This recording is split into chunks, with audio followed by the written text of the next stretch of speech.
Anti-derivative Jill. Anti-derivative Jill.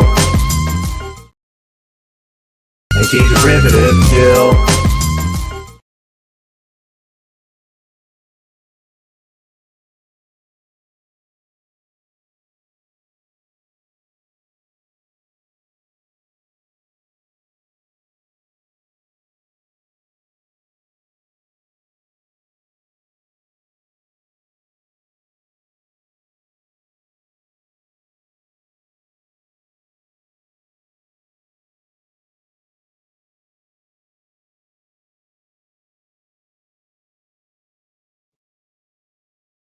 I don't know if you're coming through or not.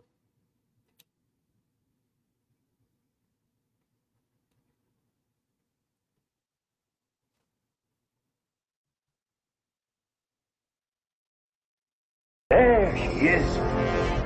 There she is. Absent friends. We go together or not at all. Don't be a fool. The women. Hello and welcome to Indefinite Lunch in Infinite Combinations number 113. 13 well placed there because StreamYard went bonkers on me. Kicked me out of the studio, and I don't know what else. It never does that. It's going all slow. But anyway, I am Anti-Derivative Jill, and we're continuing a review series of the show by Ronald D called For All Mankind. And I'm proud to welcome a new guest here, Philip. And you have a YouTube channel, I found out. You shared out my show. Thank you so much for doing that. What's your YouTube channel name again? Yes, right now my YouTube channel is Fleet Admiral Levi. We just started a couple months ago. Fleet Admiral Levi is the YouTube channel, and it's new. So I'm hoping that we're trying to get to just 50 subscribers. So if you guys want to talk about science fiction, fantasy, or horror, you definitely want to subscribe and see where we take things. Hey, I like those things. I think I just subscribed to you now, so I think I'm your 35th subscriber. So congratulations on starting a new channel. Hope it goes well. Thank you so much. Mm-hmm. I'll get that link for you. It's a brand new link. Usually I have a whole link. Whole list of links that I have for people who come on and everything, but since you're new, I've got to grab it. Yeah, 35 subscribers. Let's see if we can bring it up a little bit during this live stream. Definitely. I know there are exciting. Yeah, there are some sci-fi fans here, I think. And of course, we're here. Ronald D. for me. He's at it again with his incredible ability to present a serialized story while still giving us complete contained stories within each episode. It's the kind of thing that I look for in a TV show. I think everybody should be making TV like this. And I think it's well done so far. Very entertaining. I've always heard good things about this show, and I'm finally watching it. And you like this show because you just told me you're doing a rewatch of it. Yeah. My fiance and I are currently going to start, or we're just about to start season 4. So we didn't finish, or we watched these episodes not too long ago, so it's all fresh in the mind. At least I hope. Yeah, for sure. And so, since this is a rewatch, did you watch it when it first came out? Oh yeah, absolutely. That's awesome. I don't have Apple TV. At least I don't have an Apple product, but I went out and got Apple strictly to watch the show because I was so fascinated by the idea, and then Ronald D. being a part of it, I was just, how could I resist? So yeah, that even helps. And even today is pretty cool because the writer of one of the episodes, Prime Crew, is Naren Shankar, who, of course, wrote a ton of Star Trek and science fiction also. Yeah, I believe he was instrumental on The Expanse, but I may be wrong. You're correct. You're absolutely correct. I was going to save that for later in the show, but I'm too excited about it. I love it when... No. I was the one who brought it up.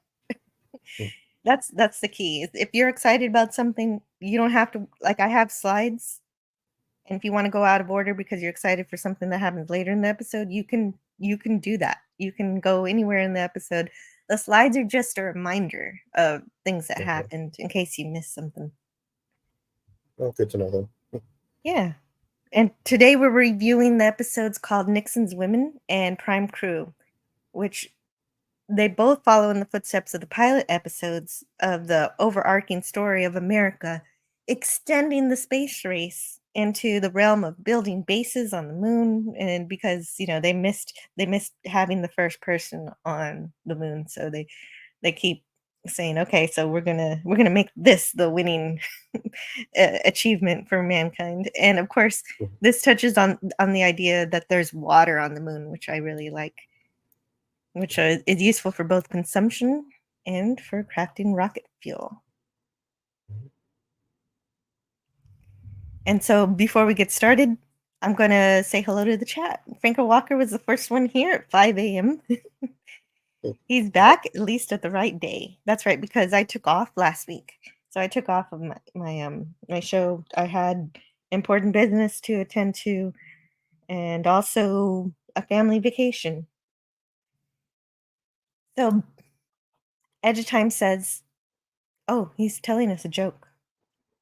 Why do all corn dogs look alike? Because they're inbred. That one I should have thought about. I have bad delivery, but that is a good joke. Thank you, Edge of Time. Bird Prey 5 says, which did I enjoy more? The women, of course. And when you said that, Bird of Prey 5, that's when I thought to include this. The women! From the menagerie or the cage. That's great. You The will. cage, yeah. Star Trek. And so that's what reminded me of that. Gavin Blackburn says, I watched The Right Stuff today. Yeah, kind of like a prequel to the series. That's my favorite movie of all time. Oh, that would be a fun one to review. For sure. Thank you, Gavin. Mr. CCDB says, women do make me happy and sad and angry and jealous. The women. I just always they didn't quite have Spock right yet in that episode. I think it's hilarious. Canadian Spider-Man says, hello and good day to everyone. Thanks for being here with Anti-Derivative Joe. It's good to be here. Glad you're here. I'll get Philip a sub after this stream. Yep. Sure, definitely do that. Oh, did I put that in the chat? Let's put that in the chat. Actually, I don't even have the chat popped out like I normally do. I need to get on top of that. Here you are. Because there's some things that they won't let you do in StreamYard, so I have to have the chat up both in YouTube and StreamYard. Hopefully StreamYard doesn't crash again. I don't know what that was about. That's that 113. There you go. The 13 part. It was such an emergency I couldn't even have time to play Houston, this. we have a problem. We have a main bus B undervolt. Gotta love that. Yeah, and so it's kind of interesting that I do have that clip because I did review Apollo 13, and that's one thing that's missing in the show. We kind of skip a few Apollos. I mean, it kind of feels like, through the show, I don't want to spoil anything, but at least at this point in the show, just Apollo 1 has been, the only disaster to date in, the For All Mankind universe. The fire, yes. Yeah, and Apollo 13, it's implied, at least the way we know it, never happens. So up until, I don't want to skip too far, but up until now, there's been no space disasters. It's just been, the fire on Apollo 1. That's pretty much the only thing that's, changed things. Oh wow! So they haven't had an in-space disaster. Yeah, that's interesting. I didn't know that. Okay, so how do they explain skipping all the numbers? I'm not sure. The way I don't think they really do ever really kind of explain it. It's just kind of, it's like it is skipped over, but it's never like hinted at that specific mission. So I'm kind of curious if that's either because nothing happened or because maybe something did, but they were able to fix it really fast, or I'm not for Oh, well, certain, because or it is maybe an alternate universe. Maybe yeah. the problem didn't happen in this universe. And because it is clear that their mission is slightly different from it, Mhm. it deviates from our mission pretty quickly. Yeah. Of just being comfortable and happy with having been to the moon, and this series where we want to do more. Mhm. Tiger Stripe says, I'm not getting notifications on my subscription for the channel. Quite annoying of YouTube. I wonder why. Oh, Agent Pepsi One says, "Hail everyone. Hey, Agent Pepsi One. Great to see you. And if you want to boost Fleet Admiral Levi's channel, here it is right here. Great to meet Philip. I love it that you are reviewing my favorite modern sci-fi series. Yeah, I mean, it's Oh. definitely my favorite as well. Oh, good. Then I chose well. I'm going into this completely blind, but it's incredible. I'm Well, I'm enjoying it. excited for you to have everything unfold for you for the first time. So Yeah, I can definitely tell that I'm pretty lucky that I get to watch it for the first time. So I guess it starts here. Oh, this is a flashback to when Gordon and Tracy first meet. Mhm. And she uses an airplane to flirt with him. Yeah, as you do. Right. Everybody expends tons and tons of fuel to to flirt with someone. Mm-hmm. So, yeah. Oh, one thing I wanted to mention before we get started is that in this universe, the reason why they're so gung ho to do it to get a woman on the moon is because in the last episode, Anastasia Belikova is the first woman on the moon from Russia. Yeah. So again, U.S. is behind and playing catch up. Right. But being an astronaut is no joke. It's supposed to take years to achieve, but the US is pressured to do it faster. And that's basically the idea for the next 2 episodes. Yep. And Nixon really doesn't want, the commies to get another one over him. And, he has this audacious plan to, plan for our own slate of women to, represent the American space effort. And I think it's interesting to see how that unfolds. Because I mean, I know what happens later, so I'm kind of like trying to withhold myself. So, I'm trying to put myself back into the mindset. So, Oh, yes, and I do appreciate that. And yes, there's definitely a lot of politics going on. That's the reason why this occurs in the first place. So now getting a woman on the moon is as important, it seems, as getting the base on the moon. Although I'm not sure why they want to make the base military in any aspect, but I guess it's just a trope, I suppose. well, I think Didn't really seem to it have a makes real purpose. sense.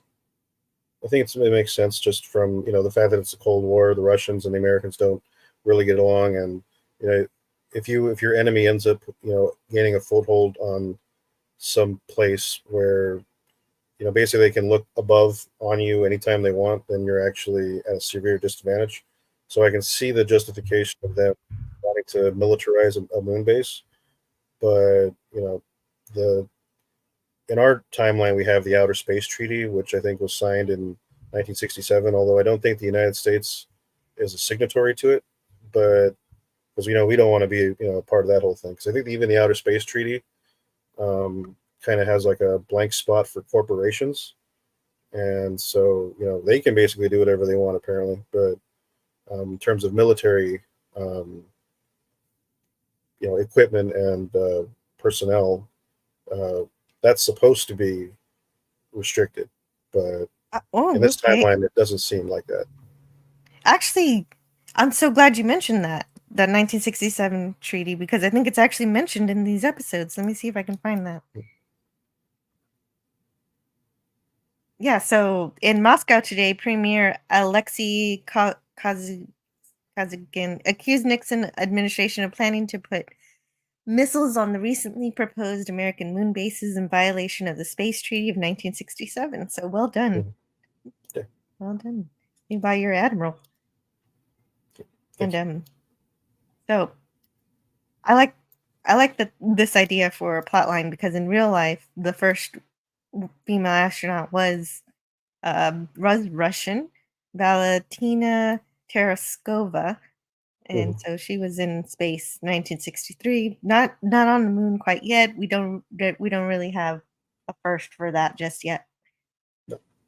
But the first American female astronaut in our timeline was Sally Fields in the 80s. So for Yeah. all Sally mankind Ride. accelerates Sally that. Ride. Sally Ride. Why did I say Yep. Sally Fields? Fields and Gosh. actors. No, you're not the first one to make that mistake. Sally But Ride. yeah, Oh my God.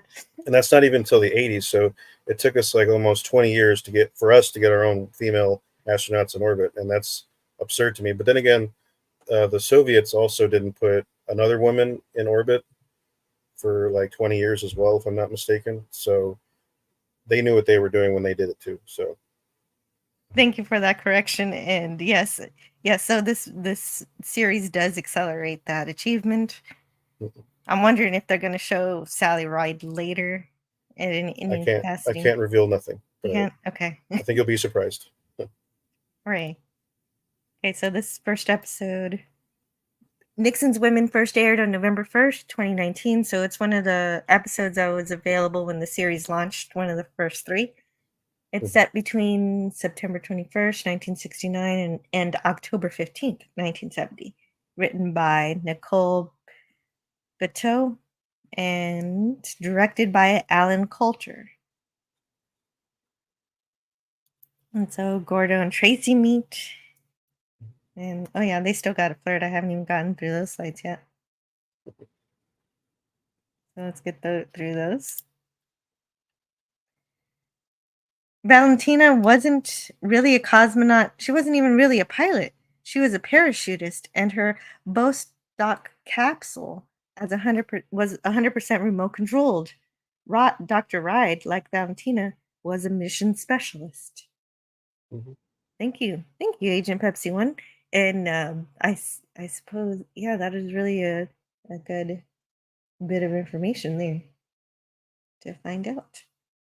In this episode, though, Deke, the boss of NASA, he wants a real astronaut to be on his capsule, and so that's why they have to go through the whole training process that an astronaut actually has to pass.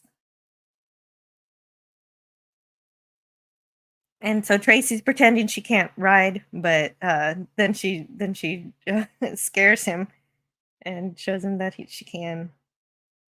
That's how they get together. Yeah. But of It's course, cute. it is cute. But of course, we remember the last episode where Gordon isn't quite faithful all the time. Yeah. So there's a bit of an issue there. Hmm. Maddie's daddy says, hello, Maddie's daddy. I have no idea what this is, but I wanted to drop by and drop a like. That means a lot to me. Thank you so much, Maddie's daddy, for stopping by. This is the alternate history of space development in humanity. I'm enjoying it so far. Bobby? Uh-oh. I've got to step away for just a second. I will be as quick as I can. Okay.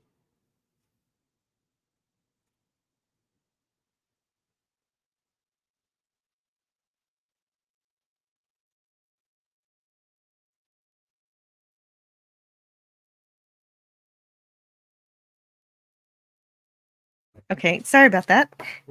No worries. I was just reading to the chat.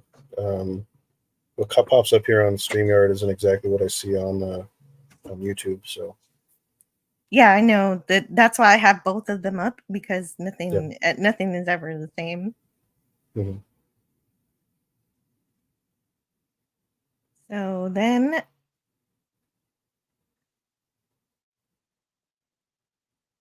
Well, the thing about the opening credits is kind of interesting to me because I kind of, in my head, I mean, like I said, I've been watching this for. Blackburn says I got the notification. Okay, I don't need. Oh no.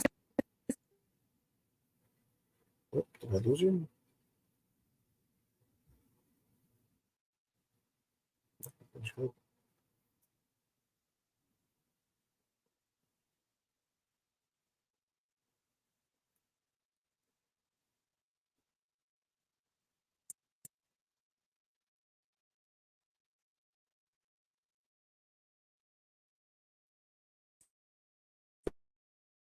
Slow.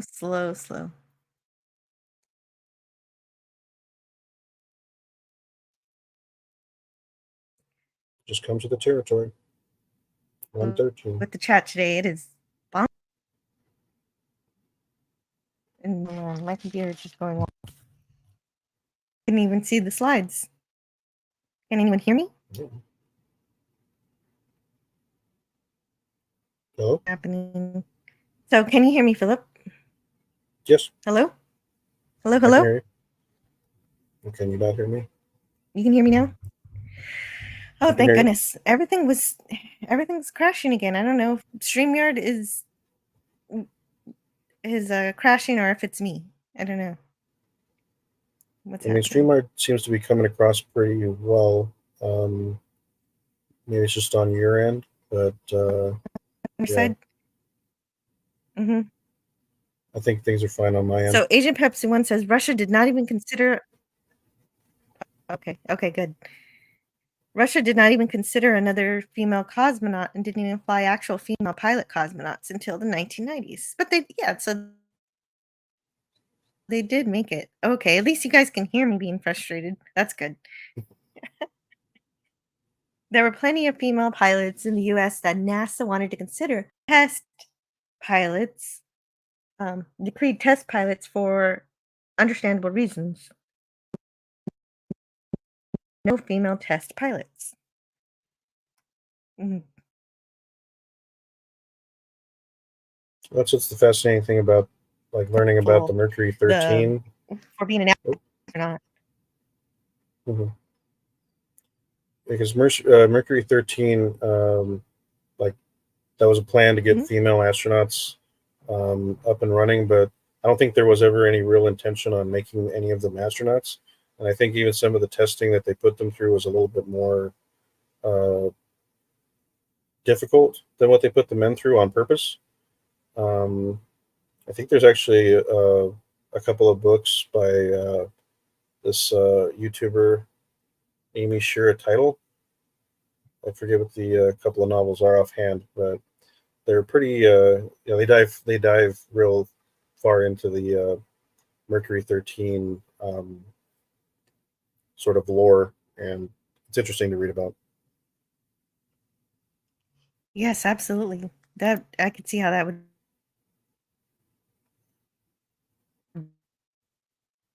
be fascinating. I want to learn more myself, and so mostly after. But in these episodes, it's a fictional character named Molly Cobb. Yep. So that Molly's they can give great. her test.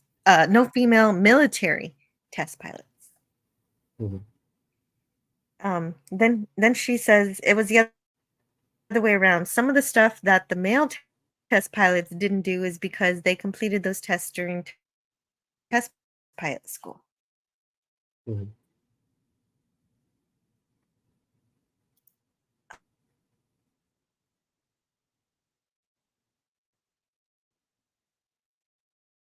Oh, okay, that makes sense.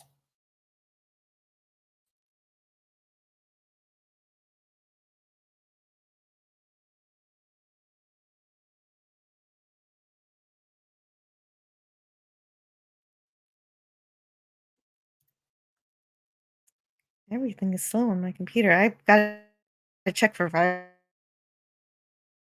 viruses or something. Every once in a while, there's like create a bandwidth issue.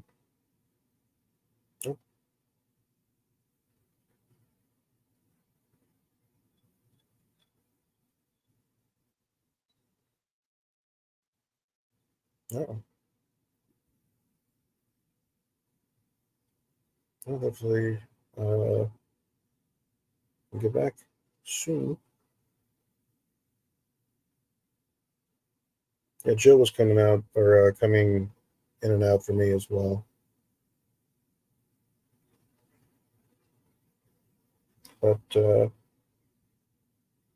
hopefully we can get her back soon. I think it might be just a bandwidth issue or just the unlucky 13. Seems more and more like it's just 13.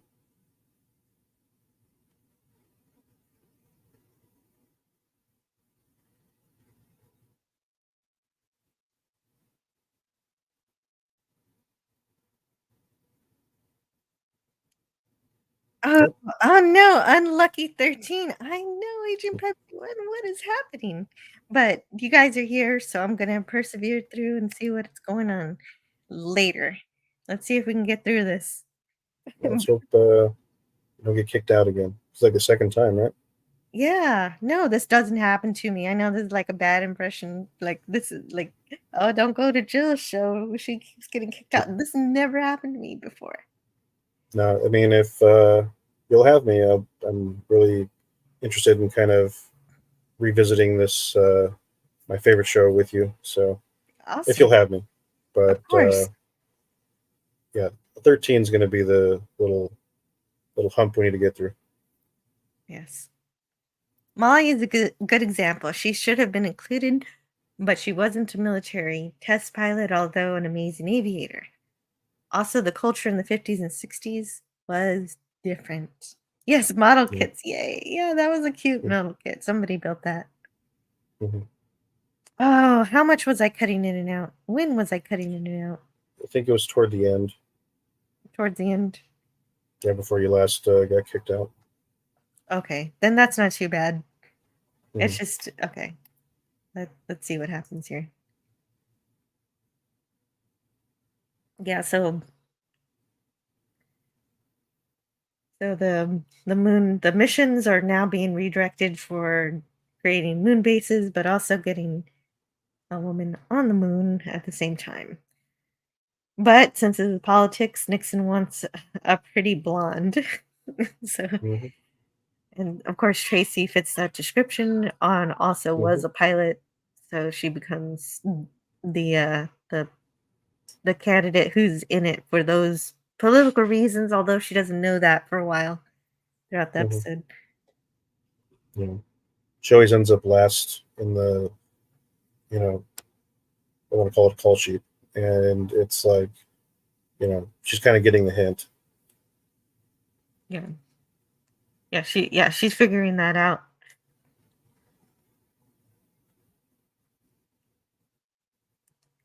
But I do love the idea that they take stuff from real history to integrate it into the show, which Mercury 13, like you mentioned, was a real thing that you can buy books about it and learn about the true women who went through this training process.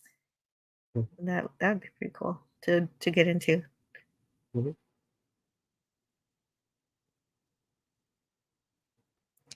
And Dick wants to take this seriously. He doesn't want just somebody to be a passenger and be, a woman in space. He wants he wants 20 women to attempt to become astronauts. So he gets 20 candidates.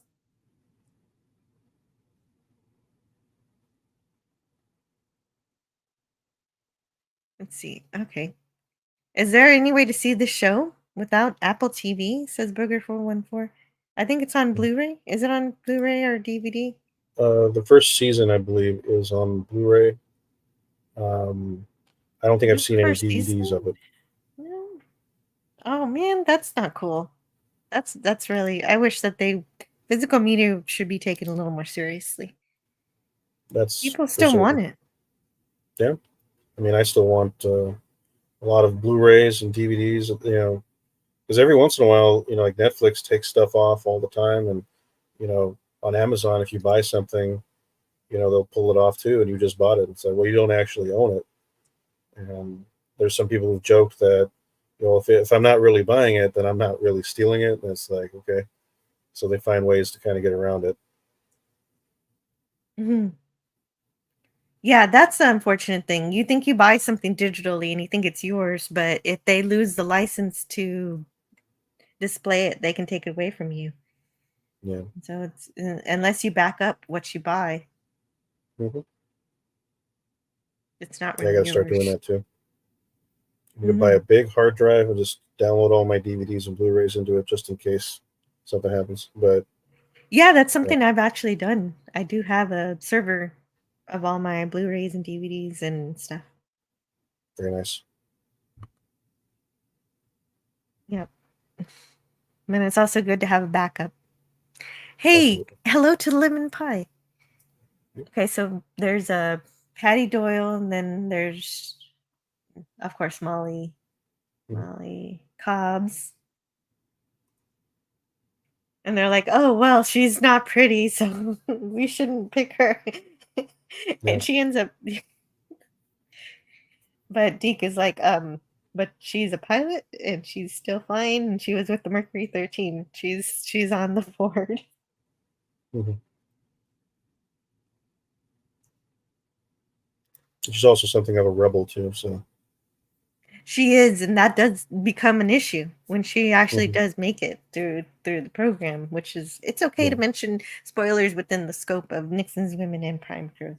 yeah. I'm trying to still put myself into that episode and not try to think ahead. So uh, yeah, Right. And so I'm supposing this is the introduction of these female astronauts are going to carry forth throughout the series. yes, That's good. especially Tracy, Molly, and Danielle Yeah. I like Danielle because anybody who and Ellen. sees a rattlesnake and doesn't give up, I mean, I think I would have called my walkie-talkie on that one when they do the desert test. Yeah, yeah. It's definitely they're doing stuff even I wouldn't do in some cases. Thank you, Gavin. I should have the slides on the screen.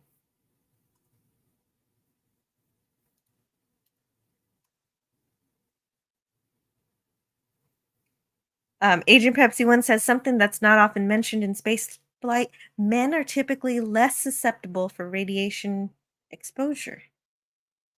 Hmm. Oh, interesting. I think I may have read something about that.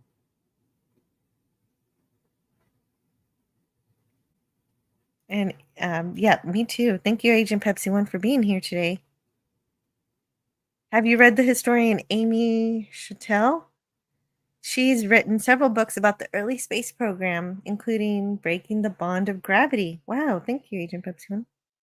Yeah, that's the one I was referring to. Yeah, but I think Nice. that's Amy Shira Title, if I remember correctly. She has a YouTube channel here. I think it's called Vintage Space. Oh, that's her. Oh, she's Yeah, awesome. Okay, yeah, I actually know who that is. yeah. She's a okay. I'll check that out. And she's got a book. I'll check that out too. Hmm. Thank you, Agent Pepsi One.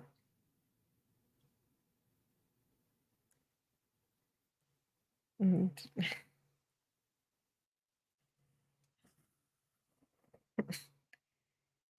so Gordo's got to be okay with Tracy being a astronaut candidate, and he Hmm. acts real excited and everything, but that's because he thinks he's got a seat on a flight.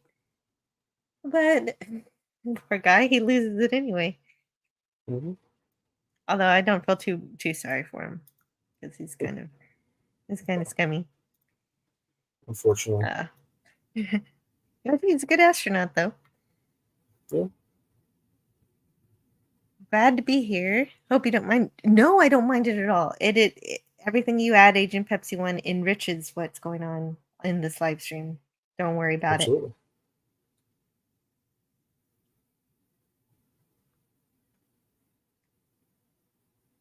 And I forget the name of this character, but she's a little trepidatious about these female astronauts. Karen, yeah. Oh, And Karen. she doesn't. She's a little, because I think she's very, at this point in time, she's very firmly of the opinion that, men do astronaut stuff, women do like housewife stuff. And she's very. I think what it is that she sees her role as something special, and she wants to keep that status. I don't understand actually, but I actually, though, she does make the logical point that he took years and years of training and stuff to get to this Yeah. point, and these women are going to do it in less than a year, and so that is kind of, but Zeke has it under control because they still, even though they're going under an accelerated program, they still have to pass all of the same tests. Right.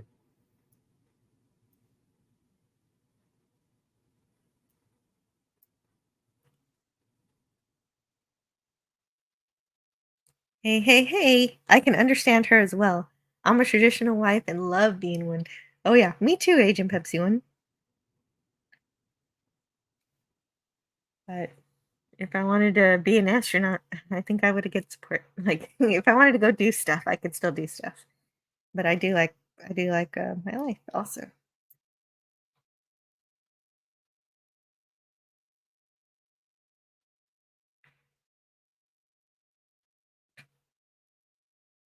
"24-hour days, 7 days a week." Yeah, because it's accelerated, they've gotta work every day, all around the clock. Makes Yep. sense. You got to work even harder than regular astronauts. Mhm.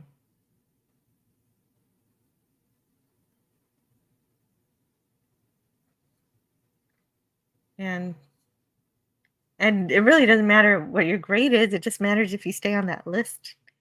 If I Right. wanted to be an astronaut, oh my god, I'm afraid of heights. I like roller coasters, but that's nothing. I've never Well, I have a fear of flown. heights, and I don't like roller coasters, so I would be out. Yeah. But I've never jumped out. I've never even jumped out of a plane, let alone flown one. So No. I'll never be an astronaut. But I do admire it. My best friend wants me to jump out of the plane with him, and I'm like, maybe if the plane's crashing. That's my only choice to live. Yeah. Oh, and so I'm learning, some kind of, because I don't fly, I don't know these terms. So apparently, if you're trying to land, but you fail to land and you fly back up, that's called porpoising. I learned stuff Mhm. on the show. Yeah, I know a little bit because I'm kind of a aviation fan, so some of it's Mm, kind of filtered down, but every once in a while nice. there'll be a new term I've never heard of. So That's very good.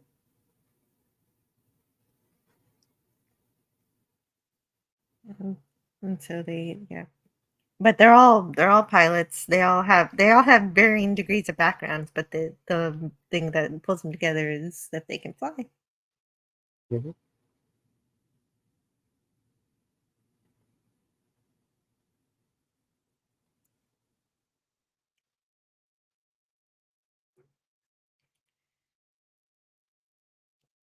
And if I want, oh yeah. The scariest thing Agent Pepsi One has done, well, one of them is flying with my husband in a small plane. It was a white knuckle experience. Hopefully he doesn't fly his regular planes that way. Wow. Regular Wow. planes, Hey, huh? hey, Agent Pepsi One, I didn't know your husband was a pilot. That's really cool.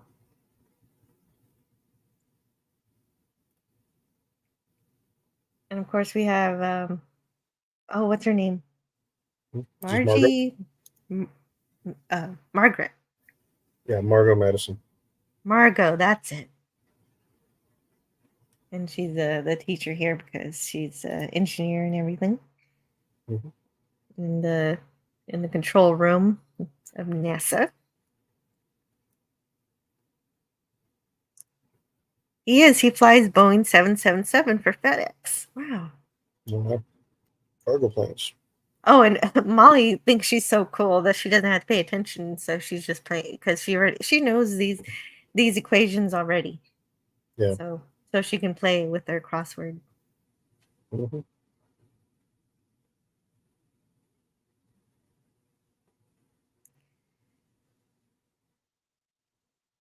And apparently it's true. She passes the pop quiz. Mm-hmm. And she's not just all talk. It's true. She was #1 in the Mercury program too. Mm-hmm. Does he drop packages down into people's yards? I think Lemon Pie thinks the world is like a video game. Well, I mean, that would make things. I mean, I know that the closest thing we're going to get to that is people, them sending drones directly to your house with Amazon packages. Right, the drones. Yeah, well, at least they can fly. Yeah. If the are we gonna I have don't. Amazon packages with little parachutes that open it? Yeah, I don't know how practical it would be for a FedEx, 777 to drop a package at your house, but Mhm. imagination's good. No, I know it was just a joke, but it was a good one. It made me laugh. Yeah. Cut out the middleman. Yeah. No, I mean, Hey, I just like Grogu. to kind of puzzle these things out. Sometimes Hello, they get funnier. Jill. I hope you and everyone here are having a wonderful day. Hey, Brogu, how are you? Interesting enough, there were very few female computer engineers in NASA back then, but they were there though, Agent Pepsi one. And speaking of, they all the women have different backgrounds. There was a switchboard operator, a nurse, secretary, and Danielle was a computer and a human computer, which that's she reminded me of one of my favorite movies. I do really love Hidden Figures. Yeah. So if you haven't Yeah, I think seen that's what Hidden that's Figures, inspired from. oh, I'm glad that made it in there. Mm-hmm.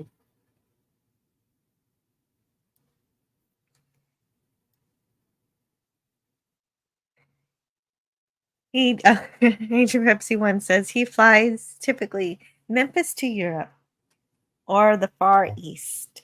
It's a giant plane. Wow.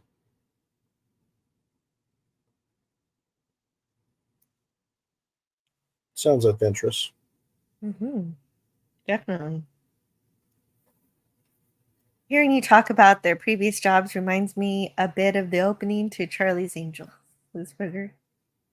Hmm. Oh no, he broke his ankle, so he's at home right now. And Mm-hmm. oh, poor guy. But you got him at home though.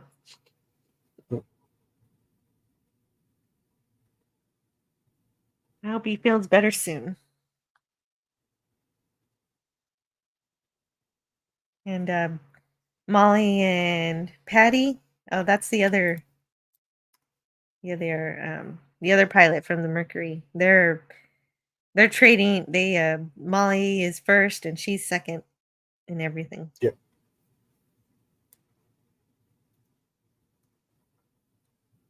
Brogo agrees Hidden Figures was a fantastic movie.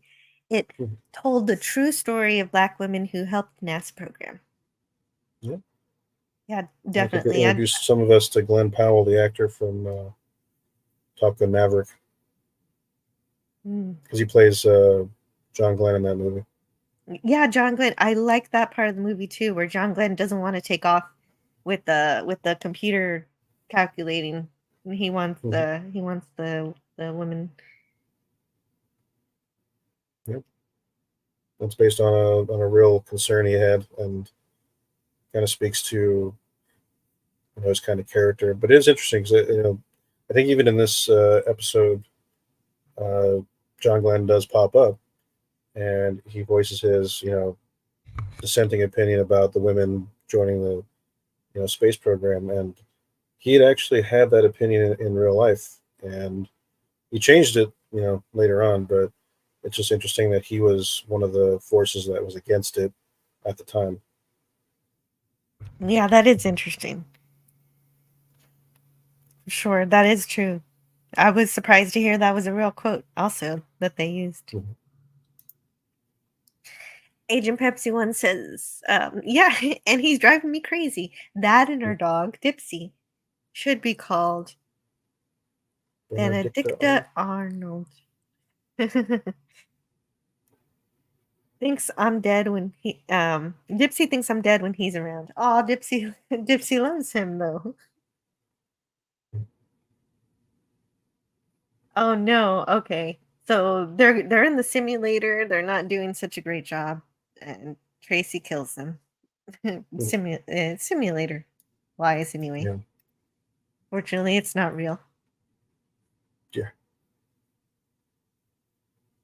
Or they'd be all dead.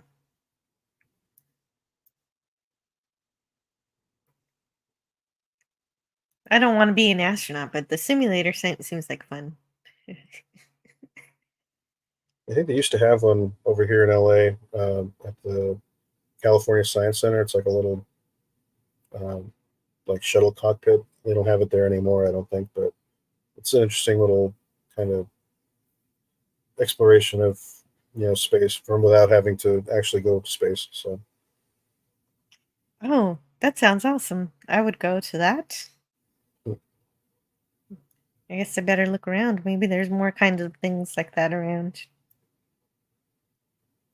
yeah, I'm sure there are. I can't think of any off the top of my head, but I'm kind of hoping the USS Intrepid has something like that in New York because they have the Space Shuttle Enterprise located off to the side of the aircraft carrier.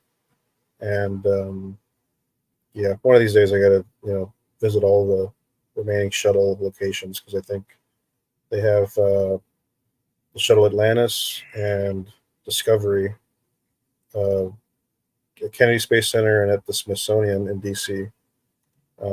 Over here in LA, all we have is the shuttle Endeavor, and they're building a thing for it right now. So they're going to try to prop it up like it's actually going to take off, but obviously it's not. But it's going to be interesting to see when it's actually finished.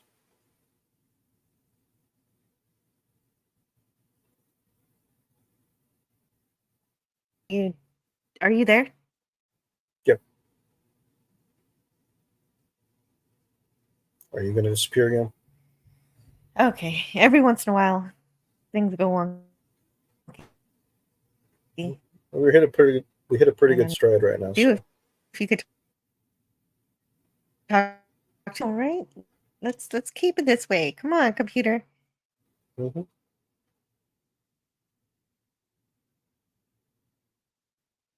Last time I checked. Wait, what is what I'm probably talking about?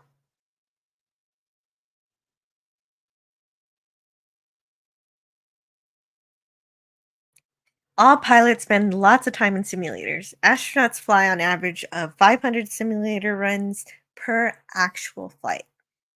Yes, so that's what we see Gordo doing when he gets cut from the team. He's going off to do simulator work. Steven was actually to be in Memphis next week for simulator training. He can't go because he can't move the pedals.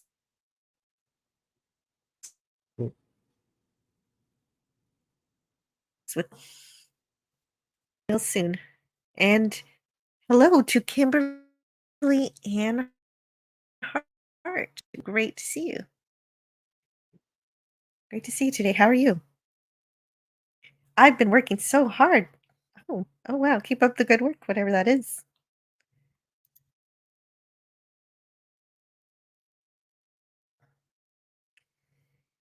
And we aren't going here, but Molly's basically telling her that she's only in it because she's married to a astronaut and because she's she looks good.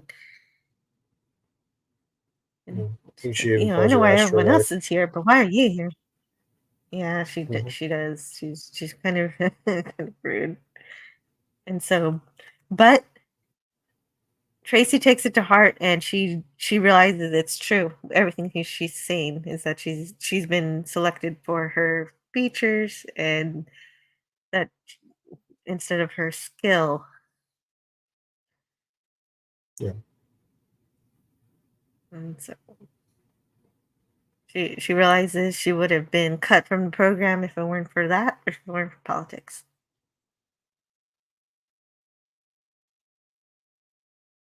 But I guess she takes it out on Gordon because she starts throwing things at him. Mhm. But she sticks with it anyway.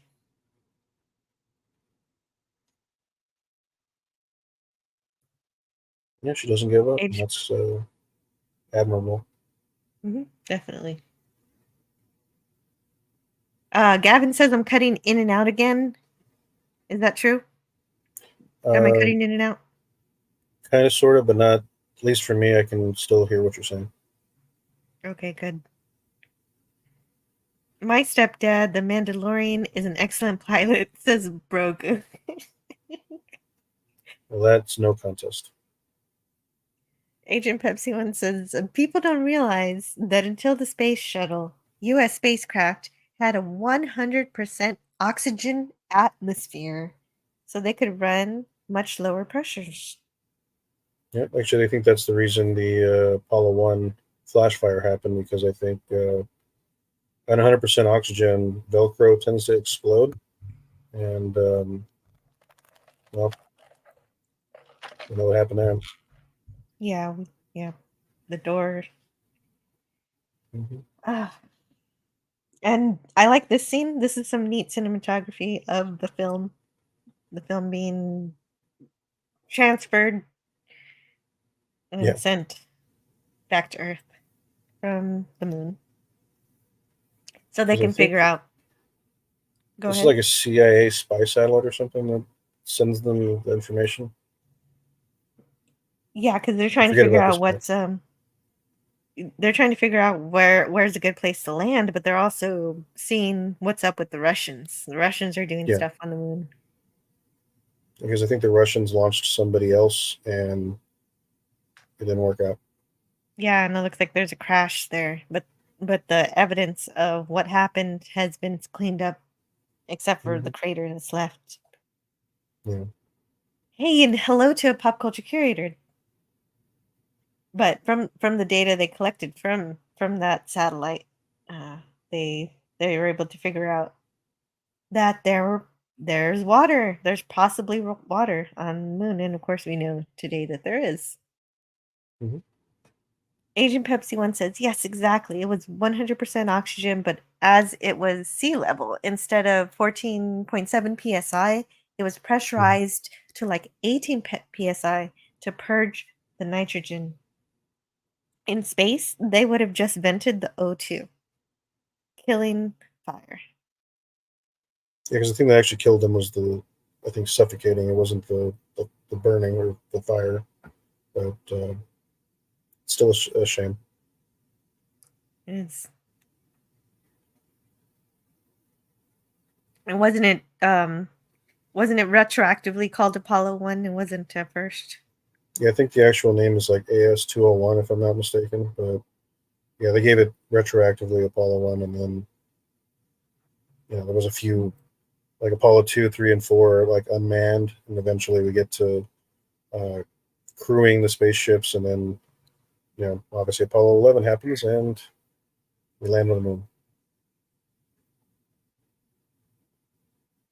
Hmm. And part of becoming an astronaut apparently is also what it takes to be a Vulcan. If you're a Vulcan, you got to cross the desert and survive. And so I guess astronauts got to do that too. Yeah. A rite of passage of sorts. Mhm.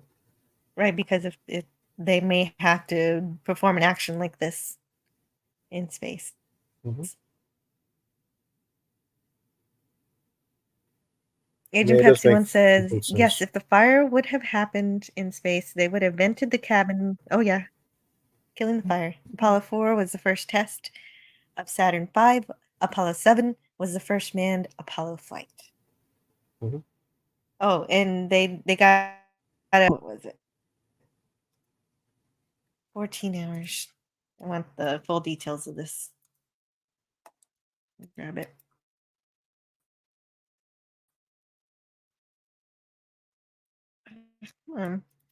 Why is my computer so slow? 14 hours. Carry 40 pounds of gear. And okay, so in case they yeah, in case the spacecraft is returning to Earth, it goes off course. They land in the desert. They're gonna they're gonna be able to land, but they're gonna have 40 pounds of gear to find out how long, how many miles this trek was.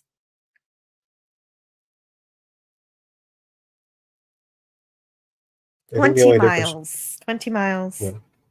So they've got to cross 20 miles in under 14 hours Mhm. with Yes, 40 pounds on their back. What's the difference? Well, I think the difference between the because the impression was that if an astronaut gets, stuck somewhere, like the spacecraft lands somewhere, at least you're going to have the skills needed to survive, in a wilderness. I think the surprising part between the difference between America, the way America approached it, and the Soviets, is that the Soviets decided to give their astronauts, their cosmonauts, like a sawed-off shotgun to like fend themselves off from wolves, because they were under the impression they would land in the middle of like a mountainous forest or something, or even bears. They would try to fend off with the shotgun. And it's interesting how they don't do that, you know, with our American astronauts. I'm kind of curious why that would be, but I've never had an answer for that. Since we seem to be more of a gun-oriented culture sometimes, so that's an interesting thing that But we they don't just do it. don't do. Yeah, I suppose so. Right. But they also didn't take care of all the snakes in the area because there's a rattlesnake that Danielle has to avoid. Yeah.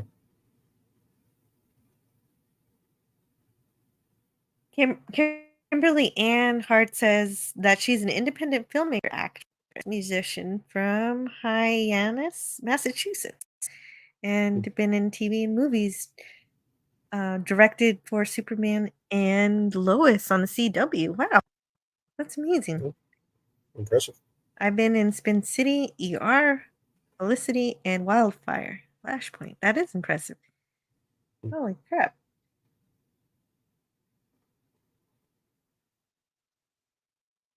It's out of this world. You never know who you'll have on Hope the you're stream. doing well. And but hey, that hasn't happened to me before. But Ellen is not doing very well, considering who's doing well. Gavin Blackburn says interest would be totally incompatible.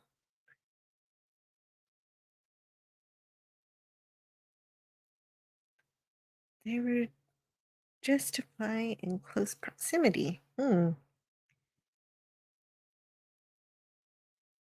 Oh, okay. Agent Pepsi one. I read your second half before reading your first half. It says the first Apollo flight was to have been a dual flight with the last Gemini mission. It was originally scheduled for 66, but delays with the Apollo spacecraft denied that.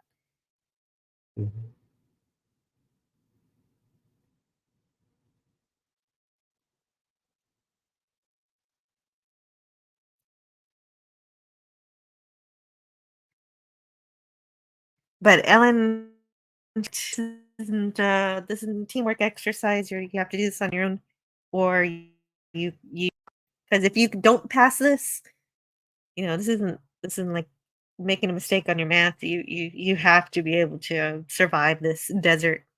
You have to have the endurance and the strength to get through this challenge.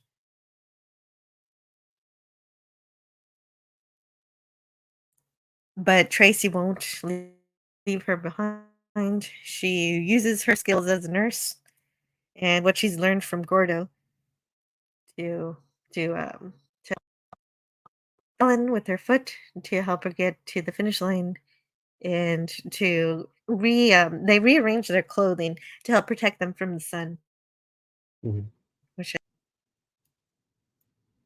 Yep.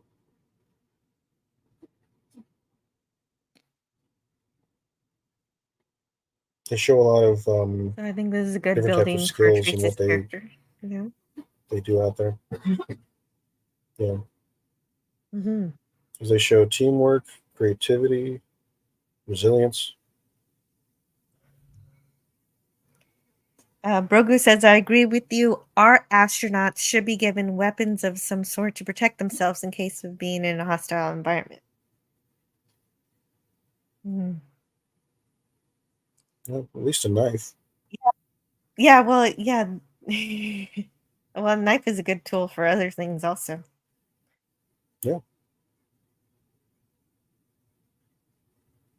Weapon in case they come across the green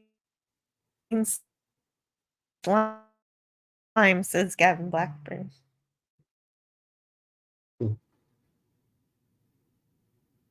Joe did not mention was a second manned flight went all the way to lunar orbit with Borman, Laval, and Anders on Christmas Frank Borman, Jim 1968. Lovell, Bill Anders. Yeah, Bill Anders, he passed away very recently. So I think the only one left from Apollo 8 is Jim Lovell. He was on Apollo 13.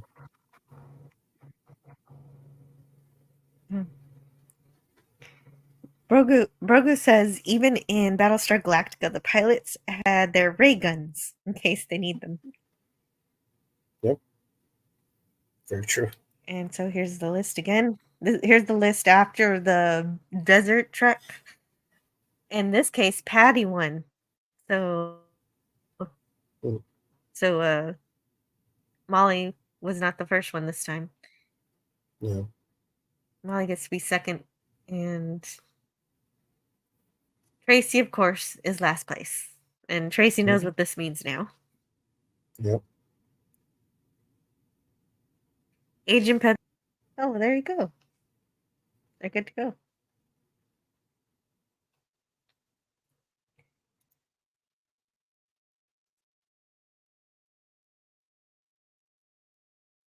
So then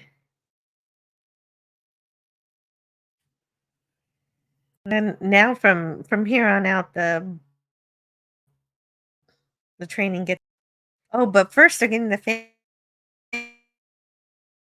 mail from the children who are inspired by the female children who are inspired by their becoming astronauts. And the kids are pretty much assuming all of them are going to be astronauts. Yeah. That's great. A woman's place is in space. Mm-hmm. And then there's some cuts to what looks like real rallies and footage because they use archive footage, which I think is kind of fun. Yeah. Because I think at this point in time in the For All Mankind Canadian universe, they're Spider-Man pushing for. says, hey, chat, please consider. Oh. Yes, go ahead.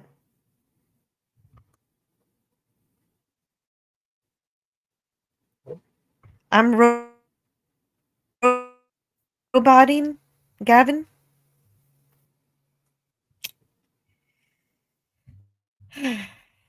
Okay, how do I sound? Yeah, you were cutting out a little bit earlier. Fixing the But equipment? you're sounding better. Oh no. That's not good. Can you let me know when that happens so I can pause what I'm saying and so I don't miss out on something? Okay. Please. Fixing the equipment. What equipment? Well, Kimberly's hard at work fixing the equipment.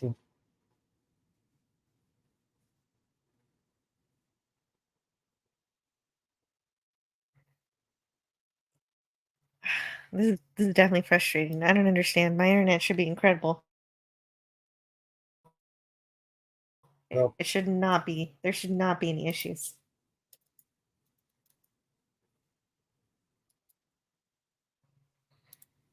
I don't understand the problem. Wonder if I should restart. But if I restart my computer, you're gonna be stuck here for a few minutes. Is there any way you can talk for approximately 5 minutes from?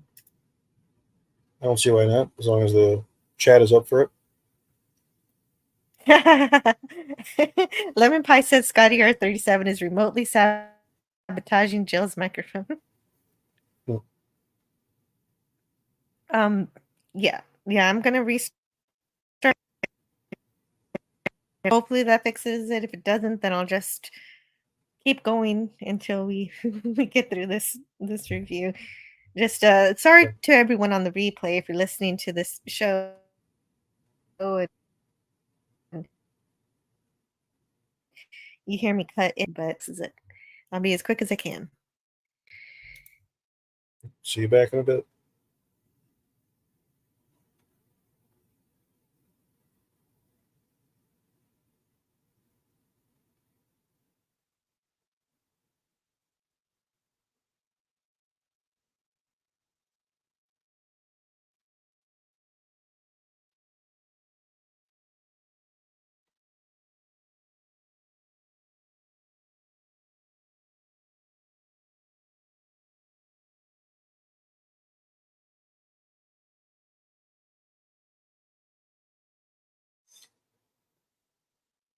Well, according to what I'm seeing in the chat for the poll, I guess we're looking at, I don't know if it's changed, but the anti-derivative Jill asked, which episode do you enjoy more, Nixon's Women or Prime Crew? And it seems that Prime Crew is edging it out at 62%, with Nixon's Women at 38%. So I voted for Prime Crew myself, so maybe I'm biased. But yeah, I don't know. We haven't dived into that episode just yet, so I guess I'll reserve some comments for that when we get to it. Jill wants to power through this, so I'm hoping that she resolves her technical issues as soon as possible, because I know that's not fun. Please let me know if you hear anything on my end, or if you can't, I mean. And I'll try to investigate that as well. But please let me know.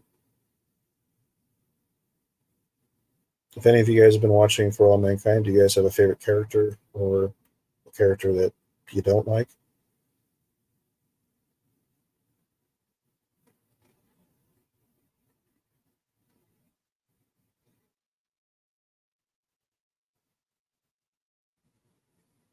No, Brogu, I think that she's great.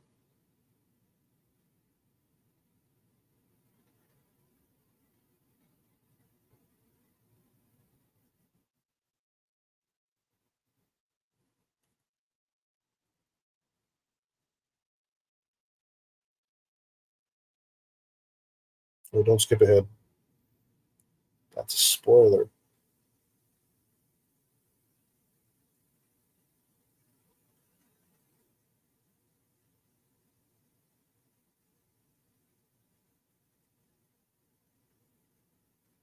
But Ed's a favorite of mine too. So,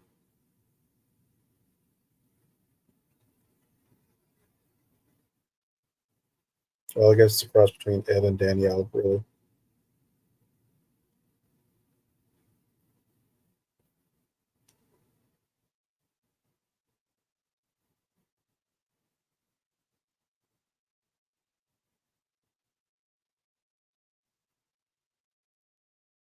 I'm in a Facebook group where we're kind of all talking about For All Mankind there, and there's a lot of people who, you know, have their opinions. Everybody can have their opinions. It's fine, but yeah, I think the series has been getting better and better with each season. Some people disagree. That's fine, but I don't make the rules. Whatever works for me works for me. I'm looking forward to season 5 because we've just been renewed for another season, and we're getting a spin-off, Star City, which will be from the perspective of the Soviets. So I don't know if they're going to do it decade by decade or if they're going to kind of mix it up or something. I mean, I get the impression that it's going to be identical to the format that they had in the main series. So we'll see how exactly that works and functions. But at least for me, I think we're going to be going from 60s, 70s in the first season and move on from there. So that makes the most sense to me. Jill, are you back, or are you still having a shoot? Let's see. Hello. Hey, thank you so much for speaking for me while I had to be away. Let's see, I just had to find where I was in the slides. No worries. I hope nobody had any issues with me being the impromptu guy. I can't wait till sometimes I don't like when I have to leave the show, but I like it later when I get to listen to parts of my show I never heard before. Well, please let me know if I didn't work or something. I'm sure it was good. And Kimberly Annert says that's better. He was giving away all your secrets. Whoa. How did he learn so many things already? And hello to the Comic Relief Crusader. How are you doing?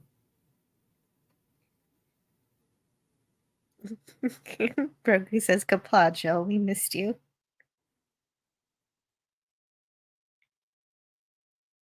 Let's see. Have you noticed something about the costumes for the women? It seems to be most were wearing period correct torpedo bras. Wore one once uncomfortable. I've never worn one of those before. I didn't. You know what? I don't know. I think I did notice that a few times. So hopefully, Android Jill has doesn't return, and I can be heard this time. Brogu says you're going to have to send someone outside your house to climb the pole and fix your line. We've seen this 1,000 times and on other great shows.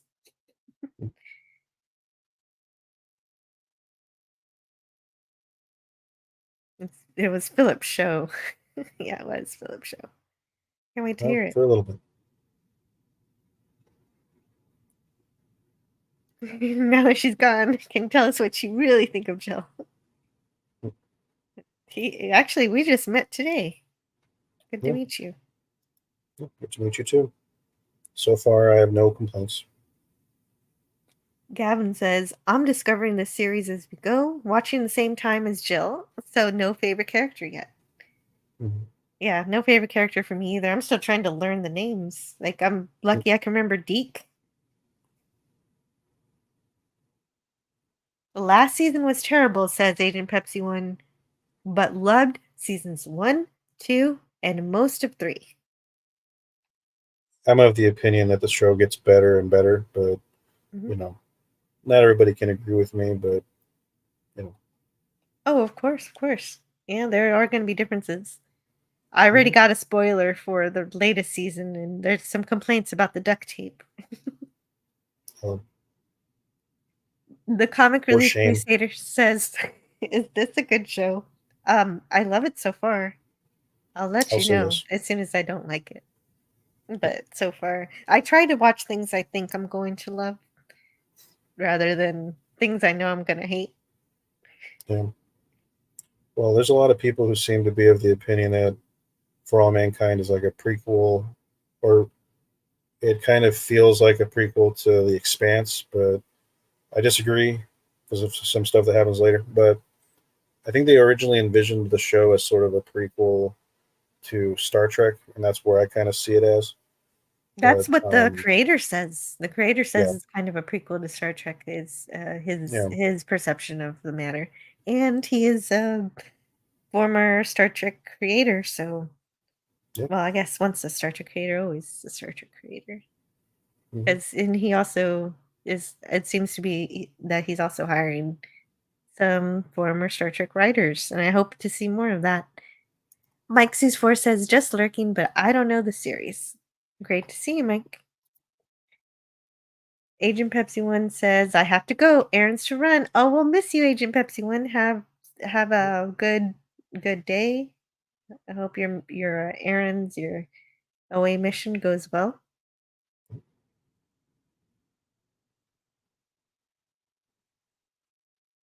Thank you for spending time with us. Thank you.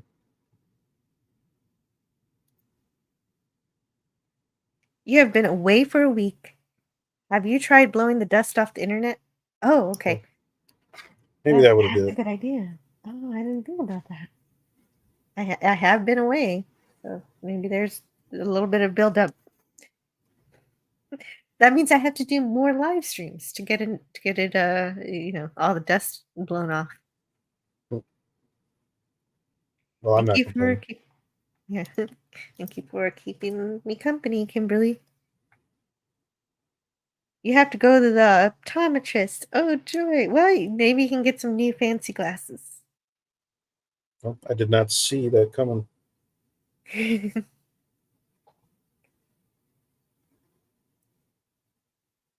And so Ellen stays in the program thanks to Tracy.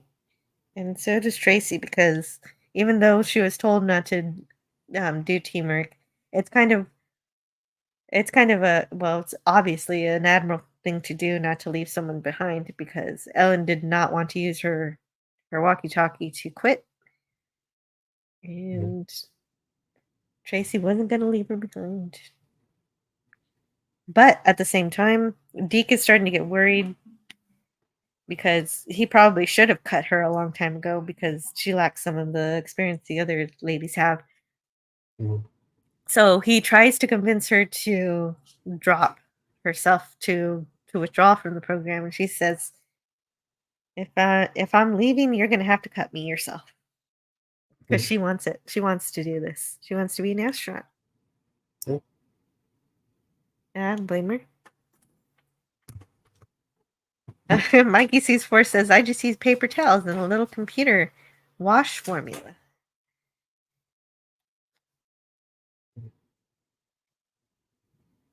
Oh, okay. I'm getting close to where I actually was in the stream. Mhm. And Brogu's got to go. Okay, have a great rest of your Tuesday, Brogu. So long, everyone. Enjoy the rest of the stream. This is the way, he says.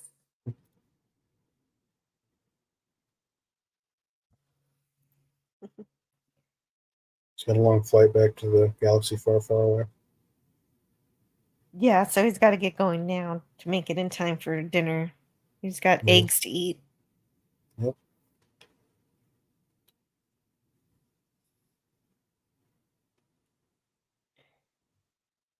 Okay, so they're starting to talk about this vehicle that they really used during astronaut training called the Lunar Landing Research Vessel.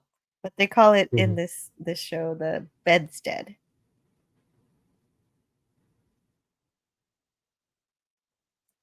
And it's supposed to help astronauts figure out how to land on the moon, to fly, and be able to, survive.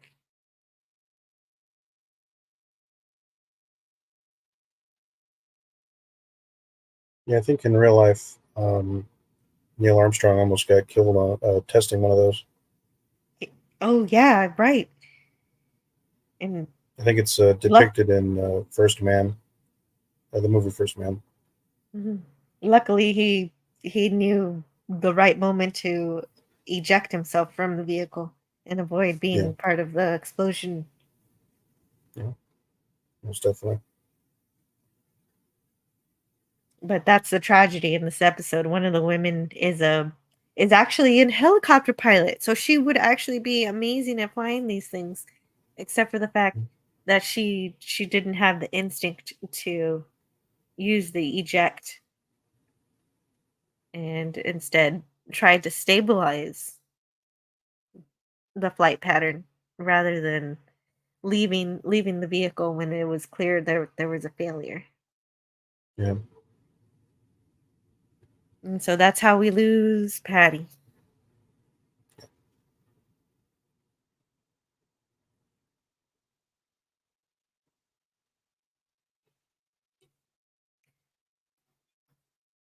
And grab him.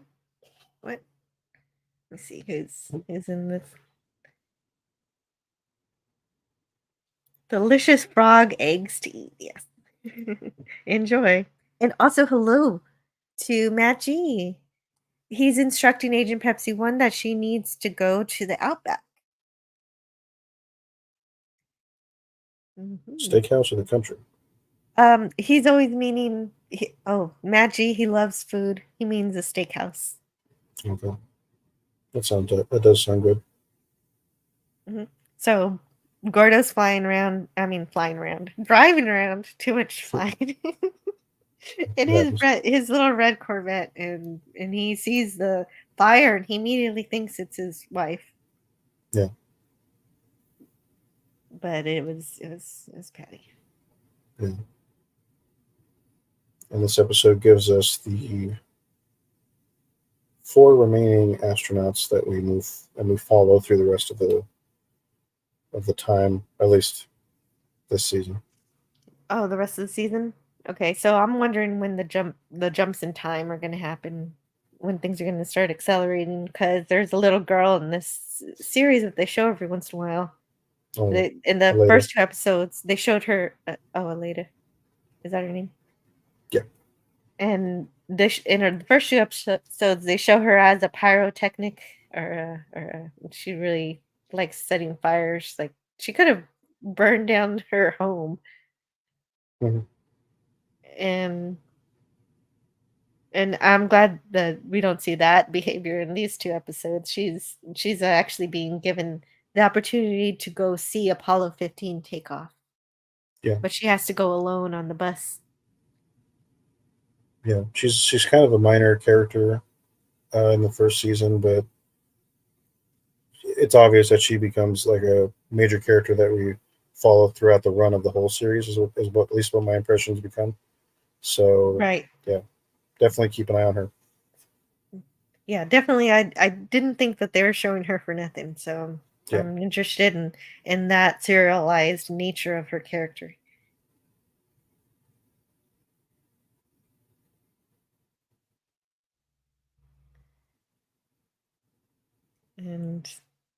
But there's a more contained story with getting a woman into space in these 2 episodes, that it moves at a quick enough pace that you don't mind other plot threads being stretched out more slowly, because there's at least something. They at least give you something to pay attention to in a smaller scale. Yeah, because I think I've heard the argument that for a lot of people, I think that's why they released the first 3 episodes first, is because the show doesn't really kind of hit its stride or get more interesting until about episode 3, because then we've kind of separated even more significantly from our known timeline, and now we're in a area that's basically unknown to us, because for us, we didn't have any female astronauts training in the early 70s to be our first females on the moon. Right, exactly. And for sure, the first 2 episodes were a convergence of our reality with this reality. I still really enjoyed those. Those were interesting. And of course, now Tracy is their mourning with Ellen and Danielle. But of course, Molly was closest to Patty, but she didn't make it to the service. Yeah. And she's sure now because of this, that the entire endeavor is going to be dropped. Now she's thinking none of them are going to make it to space. Yeah. And that this tragedy will cause an end to the program.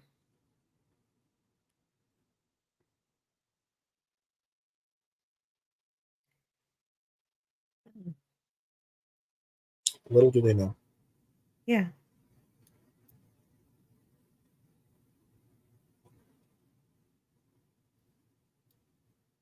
And I just let's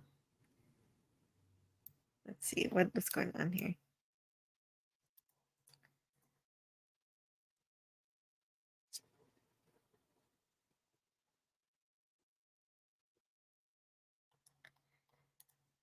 So if the test rig gets destroyed, then everybody else passes?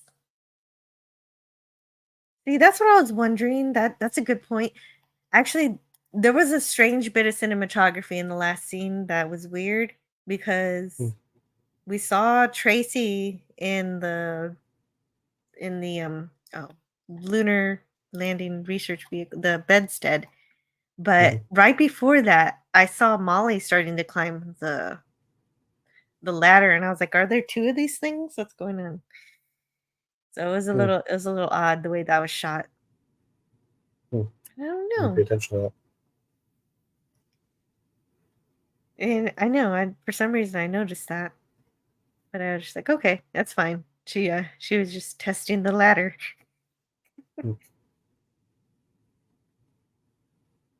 But right, exactly. So it did seem like, the tragedy happened.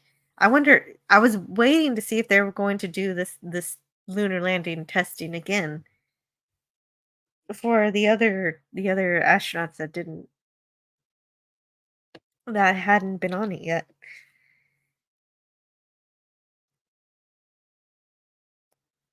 But no, they kind of just drop it. That's a good point. I think it might be just the same principle as, if like your professor dies or if you die in a class, then do they just give you a passing grade anyway out of just like sorrow? Oh, but I think Gavin's mentioned the people who are alive. Yeah. Does everybody just get a passing grade because somebody died? Mm-hmm.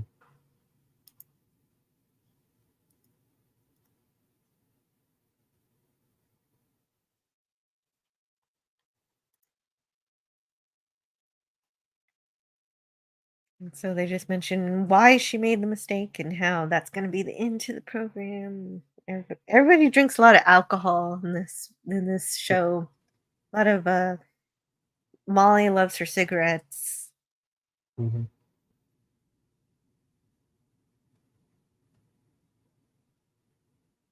Definitely gives you an impression that that point in time, that's what people were doing to socialize was drinking and smoking. Mm-hmm.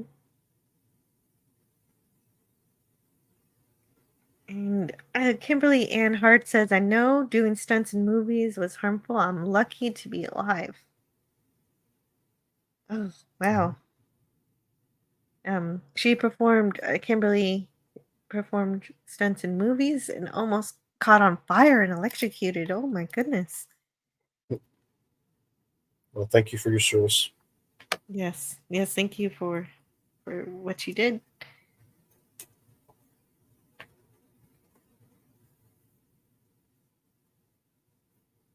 Um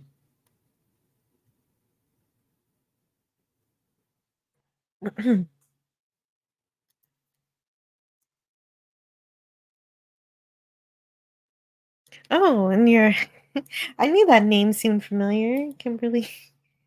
When I was a kid, I loved the Power Rangers.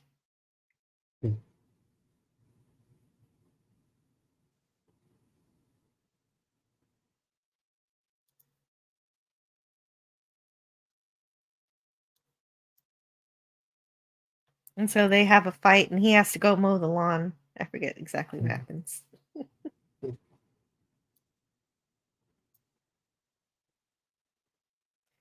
I guess But that's one she's way to. upset. Yeah, right? Well, who knows what he was going to destroy next? He destroys a telephone? Yeah.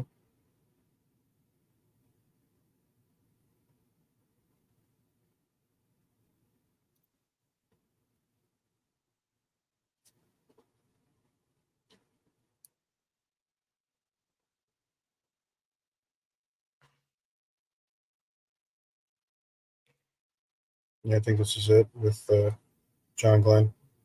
Mhm. with what he says about the ways of society, the social order is what he calls it. Mm-hmm. Patricia Doyle's accident almost kills the program. And actually, Yeah. that's what's being asked here, is that it be Mhm. killed. Yeah. It's like they obviously can't do it because she made a mistake. It's like, what? Right? That means, everybody else's achievements must be ignored. And Mm-hmm. but she wasn't even a bad pilot. She just made the wrong call. Yeah. Yeah, accidents do happen. Even people like him should have even known that. So ultimately, he's just justifying a type of bigotry. But Yeah, it's exactly. But sad to Deke see. doesn't stand for it. Yeah, that's one of the things that. Well, it's the 60s, so Yeah. there's it makes sense. Well, I'm glad that. I mean, at least this season, I think Deke was definitely the standout for me. Mm. 'Cause he stuck to his guns and he didn't let anybody tell him different either. Right, exactly. And he didn't give any of the women special treatment. They all had to do the same Mm. thing all the other astronauts had to do. Yeah. Oh, and here's where they find out that the Russians have been lost somebody too. So it's not just the Hmm. Americans who had lost someone. Yeah. They lost someone on the moon. Yeah. And the thing here is that they make the point that unlike the Russians, we publicize all our mistakes because we're a free society and we try our best to be transparent like that. And the Russians aren't Right. even going to publicize the fact that they lost a cosmonaut on the moon. Right, exactly. Especially for the families involved and how it's a very risky business to explore space. Yeah. But and they can see that the Russians are going to build moon bases too, and they're also aware. It seems to be based on where they crashed that they're also aware about the water. So Mhm. that's what's going on.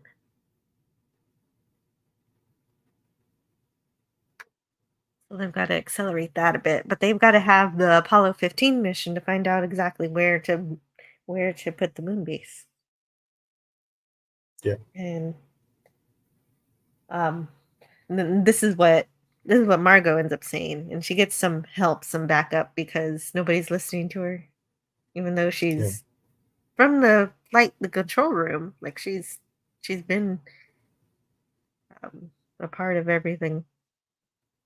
Yeah. Instrumental in the bringing up of these female astronauts. Yes, and also other missions. Hmm.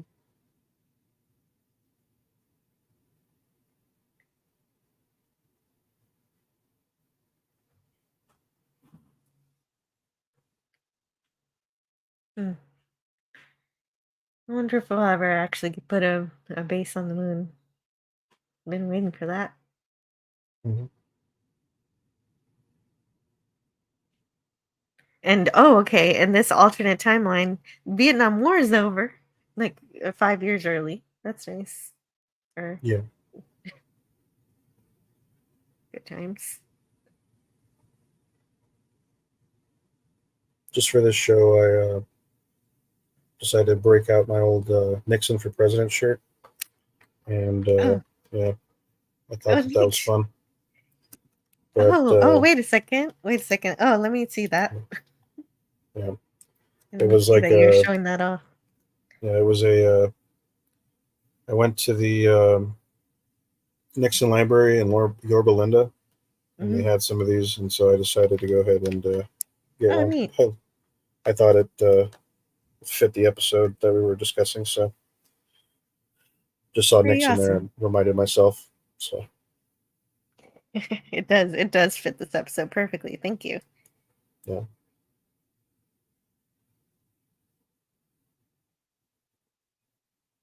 And the water on the moon obviously is significant because not just for drinking but also for fuel, yeah, for extracting fuel. Pretty cool. water is the stuff of life. It's that's why I don't understand why everybody wants to go to Mars. You got to go to the moon first. Well, we went. I Or know I went to Mars has the. water too, but Well, that's a whole discussion too, because it's like because I went to the ISDC conference um, in LA. It's for the National Space Society, and basically their whole mission statement is to help build a space community, space society. And there was a lot of people there. William Shatner was there, and I thought that was crazy. That's the first time I've ever seen him in person. oh, Um, that's awesome. yeah, they gave him an award, the Heinlein Award for promoting space exploration. Um, but yeah, there was there was a lot of discussion about like where do we go first? Do we go to the moon first, or Mars first, or do both? And everybody had a different opinion. Nobody agreed on anything. But yeah, I'm more of a moon first person. That just makes sense to me. But Well, yeah, yeah, it makes sense because it's closer and it's a great launching point.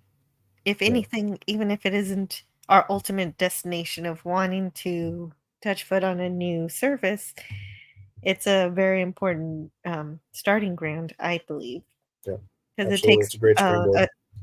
it takes less time to get there. So why Mhm. not both? I'm for both. Yeah.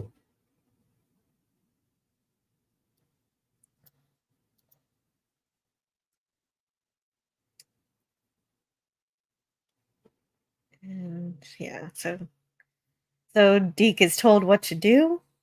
He's told to end the program. So instead, Mm. he makes the 4 women astronauts. Yeah. Well, That's they basically forced him to make that choice, but it's ultimately the right call. it was. And Tracy made it Hmm. because she could fly that bedstead, obviously, because Hmm. she didn't explode. Yeah. Ah,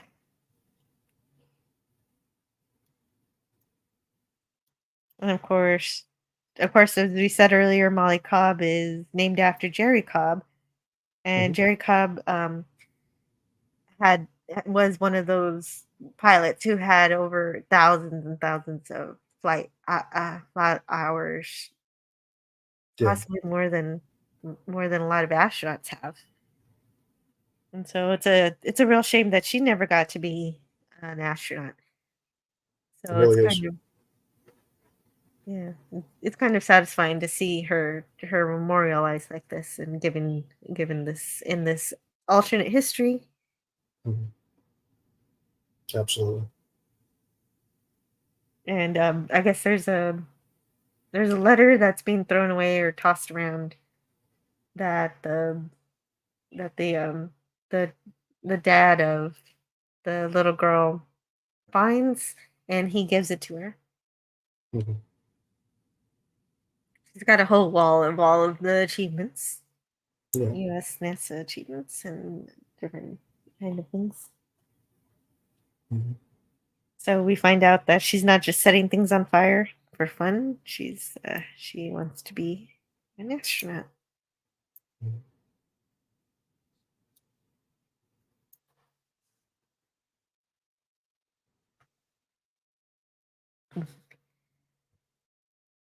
So, but I'm glad that they didn't use Cobb's real name because this Cobb is completely different from a character from the real Cobb.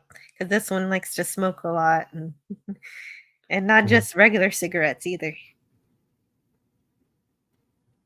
Very true.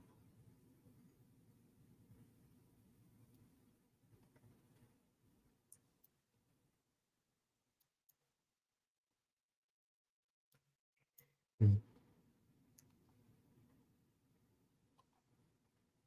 And so Gordon gets kicked from obviously one of these women have to go to the moon, so somebody has to stay out of Hmm. of the next mission, the Apollo mission. Gordo's the one that's cut. Yeah. Yeah, he actually takes it better than I thought he would. Hmm. So he's not too bad.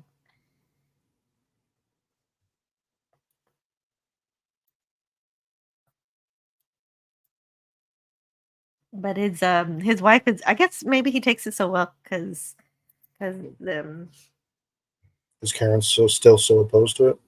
yeah, because Karen's still still so messed up over. Actually, I guess maybe he didn't take it so well because Deke says that he took it as well as Karen took it. So he was upset, but it was off camera.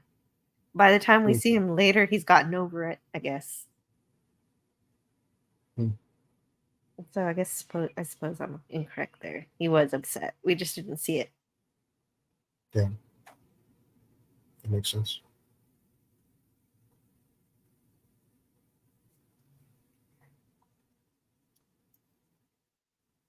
And they're engaging in a little bit of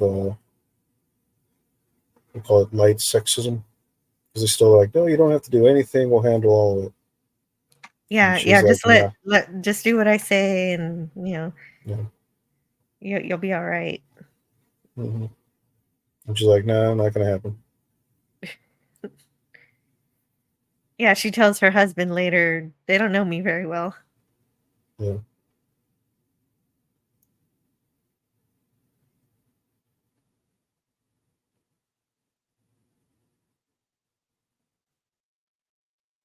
And Yeah. yes, she was in That's Mercury funny. 13. She has more more hours studying, I suppose. And she has seniority because she's been in the longest. Mm-hmm.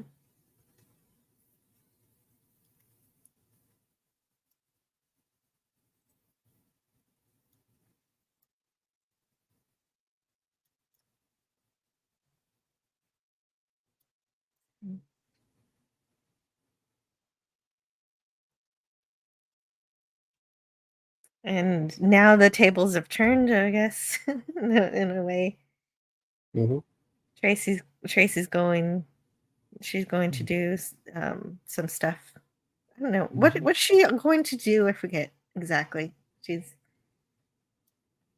going to Well, I be don't want there to skip. for the launch. Yeah, I think Skip. she's on the backup team, Oh, she's on the backup team. Okay. if I remember correctly. But also, I think there's a plan for her to be on a later mission, but Okay. I don't See, think. oh, you're right. You're right. Okay. Mm. See, I haven't heard about that yet. I didn't know exactly why she was sent. Because I forget if And I she's guess it. supposed to be the Capcom or not. Okay. Yeah, because they never really say in the episode what she's doing. We just know she's there. Mm-hmm. She's just going to be there for the launch. But I figured that she must be going there for some other reason. Mm-hmm. So they were stringing me along for that one. So I'm glad it's not just that I forgot. Yeah, I forget offhand, but yeah, the tables have Go where I'm turned, told. and he doesn't like that. Yeah, he doesn't like that. Because he knows what happens when he goes, and he thinks that she's going to behave the same way that he did, and that she's going to also stray, and all that. So he's Yeah, subconscious. and he's the only one that can do it. Mm-hmm.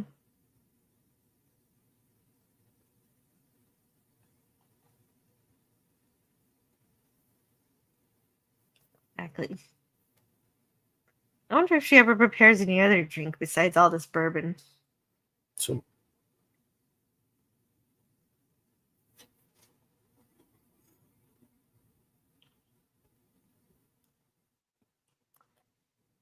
Oh, I guess you're right. He is a little bit sexist because he assumes Molly's a lesbian. yeah. Kind of funny though.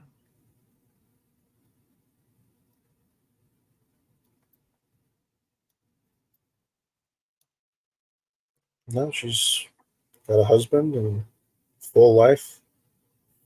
But yeah, he's jumping to conclusions. Yep.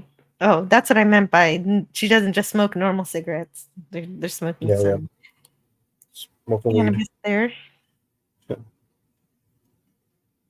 Sitting on my balcony, listening to the stream, and the landscapers just showed up. Oh, hey, but the landscapers, cool.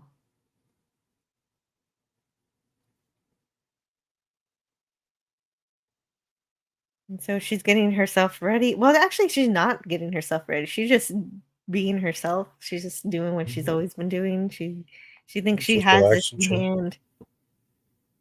Mhm. She's been training for this for a long time, and she's finally getting the chance to do it. But she thinks she's got everything under control. Mhm.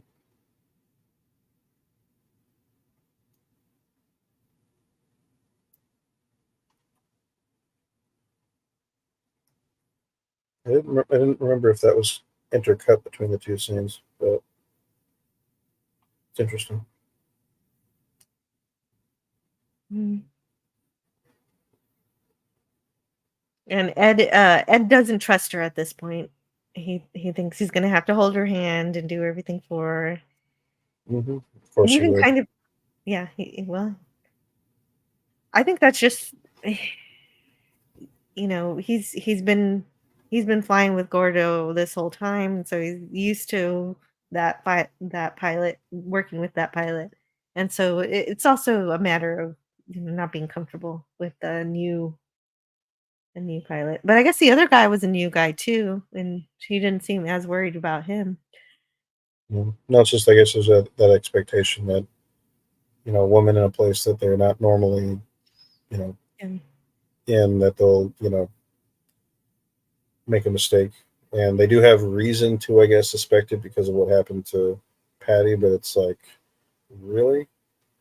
mhm. But it's interesting how the both scenes are kind of intercut, because you have on the one hand showing that you know Ed is very concerned about her performance, and then you have her where she's not worried at all. She's just kind of like, these guys are just a bunch of, She's pretty you know, lackadaisical. yeah, these guys are just silly.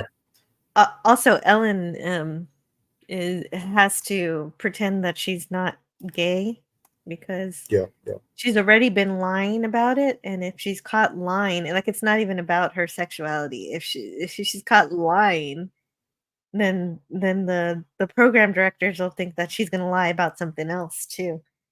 right. And so they have to keep up that lie, and so that's something very strange. I don't like it, and so hopefully they address that later.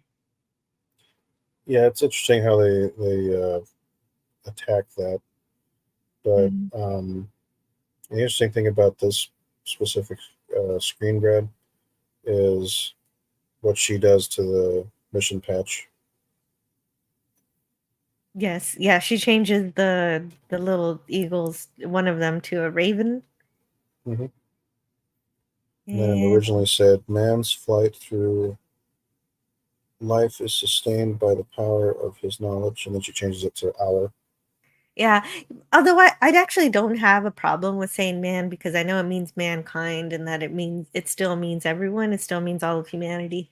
But Hmm. it's fine, Star Trek: The Next Generation did the same thing in changing um changing man to Yeah, I mean, it's a changing of the times and more inclusive language, and ultimately, I think that's not too big. 'Cause, I mean, back in the past, we used to call it like manned space flight. Now there's kind of a change over to just calling it crewed space flight and uncrewed. So Oh, hey. Lance from the Outcast Creative is here. He's saying, "Was I supposed to be on for this?" Only if you want to. Did I? Maybe I didn't send you a link. Let me send you one. You're definitely welcome to be on anytime. I should have sent you one earlier. I'm sorry, I missed out on doing that. At least my computer isn't crashing anymore. I should have restarted it from the beginning. well, we're doing pretty good so far. Yeah, so far I haven't had. I didn't want to mention it in case I ended up jinxing it. Let me see where. Okay, so I am redirected into Twitter right now looking for Lance. Here he is. And I have sent you a link. If you have time and you want to join us, you're most welcome. I know he's a big fan of this series too. Always good to meet another fan. Mhm. Yeah, next time I'll be sure to send you a link so you can join sooner. Yep. If you'd I look like. forward to it. I'm enjoying this. Mm.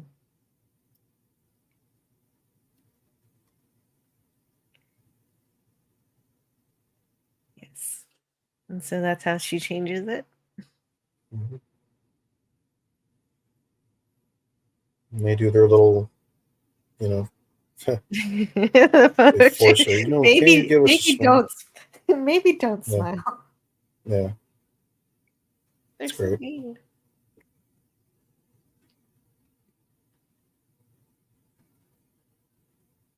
Oh, the slide rule. They make the math so exciting in this show. Yep. But also Margot's also a pianist. So that's pretty cool. Yeah, there's an interesting math and music connection there that could be explored. Definitely. They actually do explore it because she uses the metronome while she's doing her math. Yeah.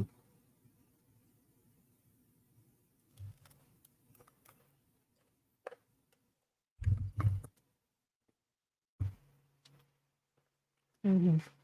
And so Margot, Molly's husband, and Molly is trying to get to the ice, and Ed's trying to explain to her how to do that effectively. She's got to use her whole arm, and she won't be able to pick up her tools in quite the same way if she drops them. So he's giving her helpful information. Also, the one thing nobody thought until now, until it came up right at the right at the launch point, is, hey, wait a minute. These spacesuits aren't designed to allow for women to be able to relieve themselves in, because of course they're made for male parts instead of lady parts. And they're like, you can wear a diaper, and she's like, what? Who wants to wear a diaper for however many weeks the mission is? Yeah. At least Ed came out and said, no one on my crew is gonna go up there with a diaper. Like, figure it out. Yeah, you're rocket scientists. Figure it out.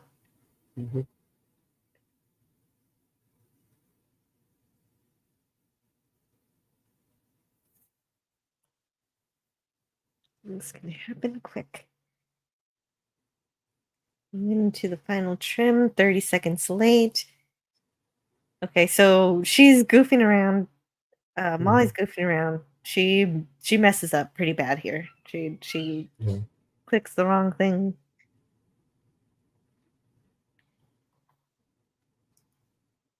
Hey, welcome, Lance. Oh. We're talking about the episodes Nixon's Women and Prime Crew. How did you like those episodes? You're doing and how are you doing? Episodes 3 and 4 of season 1, right? Yes. Yeah. I mean, I love this show. I didn't think I was gonna like it. I think I watched it. When did I first watch season 1? I probably watched season 1 in 20.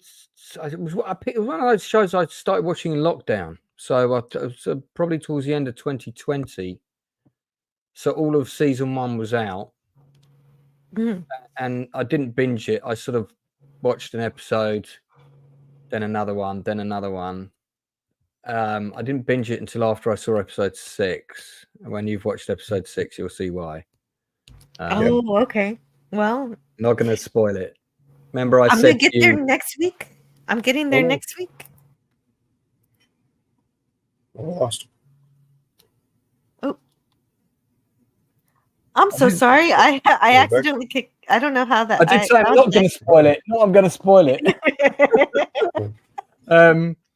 No, I just remember I said to you there's an episode where you'll be watching it and you'll suddenly go, "Hey, what? Sorry, what happened? What happened?" Remember that? And that's episode 6. So you'll be like, you'll want to rewind it because I know I did. I was like, hang on, I need to see that again. What happened? But it's a good, good I think show. It was sort of. I think some people, when it first came out, dismissed it as woke because there was quite a lot of that sort of thing going on at the time. One of the things that really endeared me to the show was the key ingredients, which was that the writing was really good, the acting was really good. On top of that, you had really great period production design, lots of attention to details of that kind of thing. And then I loved the way that they just did that whole, if you change one moment in history, that ripple can have this huge dynamic for history. And they made it feel so plausible. It didn't feel forced. It's like the Russians decided to put a woman in space, so now America has to follow suit. That is exactly what would have happened if that had happened. I agree completely. I can see why people can make the mistake of thinking that it's woke, but it's not, because these were real issues that were happening during this time. And sorry, nice to meet you, Philip. Like, I don't in think we've addition, met. Likewise. yeah. Oh, right. I should have introduced you to Philip. I just met him. Sorry, I was blabbling That's on right. about the show without even. We've had some interesting technical issues too. So. Yeah, right. I had some major crashes earlier, but I'm glad eventually I reset my computer and we're all good now. I mean, but yeah, Philip's been great. What's great for you, Jill, is you've got 5 seasons of this, and every season gets better than the next, and every season does something you're not expecting. The characters that survive all the way till the end have such amazing arcs, especially the actress who's on screen now. Yes. It's outstanding television, I think. Yes, I've liked it so far, and it's especially not woke because the women make mistakes. They go through trials and tribulations. Yeah, they're not Mary Sue. Like anybody else. No, they're not. They're not Mary Sue's at all. In fact, there's a major storyline about, one of them is promoted to the sort of flight crew. I think she's kind of at the front for missions and stuff because she's the best looking and she makes for the best poster girl. So she's getting all the attention, and the sort of less glamorous girls are doing better on all the tests, and actually they're the more qualified pilots. And I forget the name of the character, but yeah, and and I mean, I don't want to say who, but people die in this show as well. So it's one of those shows. So far, we've seen Patty Doyle die. Yeah. There's more to come. I'm not gonna say anything else. But that's to say the least. Yeah.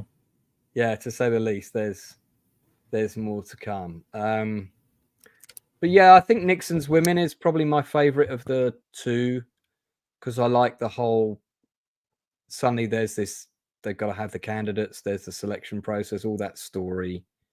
Yes, I like that too. Some people in the chat were likening it to The Right Stuff. Yeah, I mean the show is. That's exactly what it is. It's a female Right Stuff, and then when you get further in, it's like The Right Stuff meets oh God, what's the show when they go to Mars? I forget the name of it now, but it sort of becomes the female Right Stuff meets Space 1999 at one point without the. I like it so much. Yeah. Some of the moon bases, they remind me of UFO when I saw the model. Yeah, a little bit without the purple wigs and that, without the space, questionable costuming. Yeah, the silver swimsuits and yeah. But I like those outfits. Oh yeah, me too. I don't think there are many men who dislike those outfits. Hey, that wig is a uniform. It's part of their uniform. It is. That's true.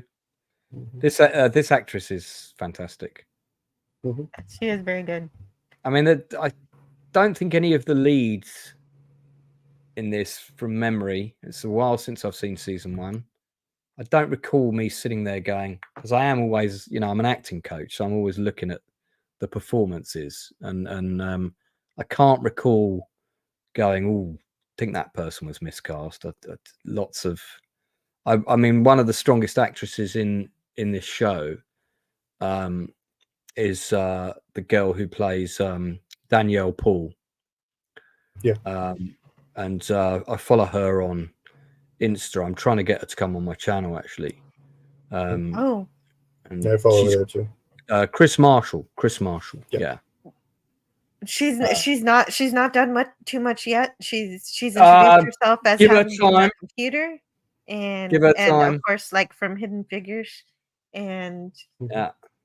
and she There's definitely faced a rattlesnake and didn't back down. Yeah. So I She's like her, but I don't know much about her yet, and so I'm looking forward to seeing her character grow.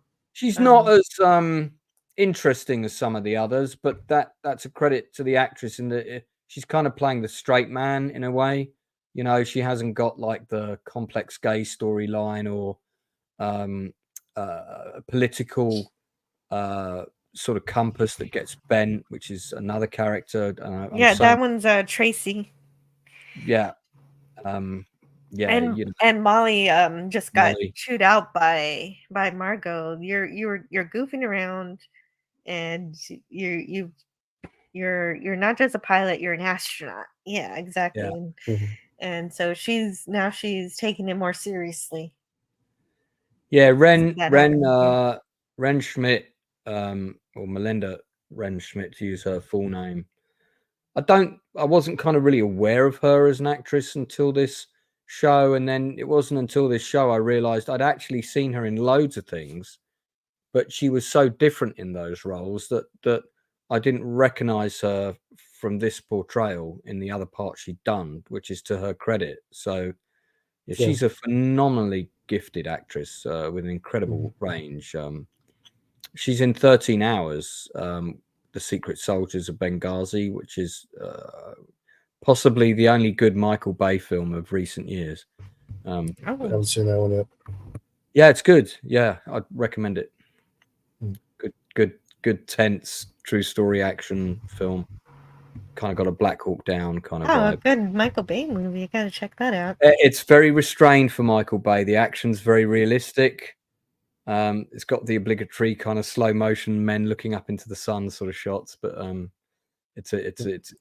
was quite surprised how good the movie was. Very restrained. Sounds unbecoming of Michael Bay. Yes, very unbecoming. Perhaps he just put his name to it and somebody else did it. I don't know, but check it out. It's good. Elliot is going to go see the Apollo 5 launch at Cape Kennedy. Apollo 15. Apollo 15, yes. Oh God, yeah, I forgot about this narrative. This one, her story is completely serialized, so I don't know what's going on, but she's gonna go see the flight. Yeah, in the first 2 episodes, she was just burning stuff. Now she's a fan of space travel. Yeah. Yeah, you're going to see a lot more of her. Oh, that's good news. I think I think in the first season, if you can criticize the show for one thing, I think in the first season, what they don't do, thankfully, is make all the male characters kind of idiots, incompetent, arrogant, rude. Yes, I do appreciate that. Yeah, it's not like. But they do have their foibles, though. Gordon was unfaithful, and so Tracy kind of gets to throw it back at him because at one point, is that Colin Hanks in that shot? No. He's playing whoever plays Gordon. Yeah, it's just the angle you've got him at there. Yeah, Gordo is played by Michael Dorman. Yeah. But this part of the episode made me laugh because she flushes the toilet, and the same way that happened when Gordon was cheating on her at the same location. Right. He definitely doesn't care for the tables being turned. No. But yeah, in season 1, what my criticism, if any, is that the men are a little bit bland. They're with a couple of marked exceptions, they're very much in the background. Once you get into season 2, the show feels a bit more equal. I think what happened behind the scenes with this show was that there were probably some competing agendas in the creation of this show, and there were probably some people that were very much wanting to push an unrealistic woke narrative. And I think there were some other people that said, hang on a minute, actually, I think we can make this show really good and we can still tick all the boxes that you want. And I think the second group are the people that won. And ultimately, we've ended up with the show that we've got. And the show we've got is exceptionally good. Very good.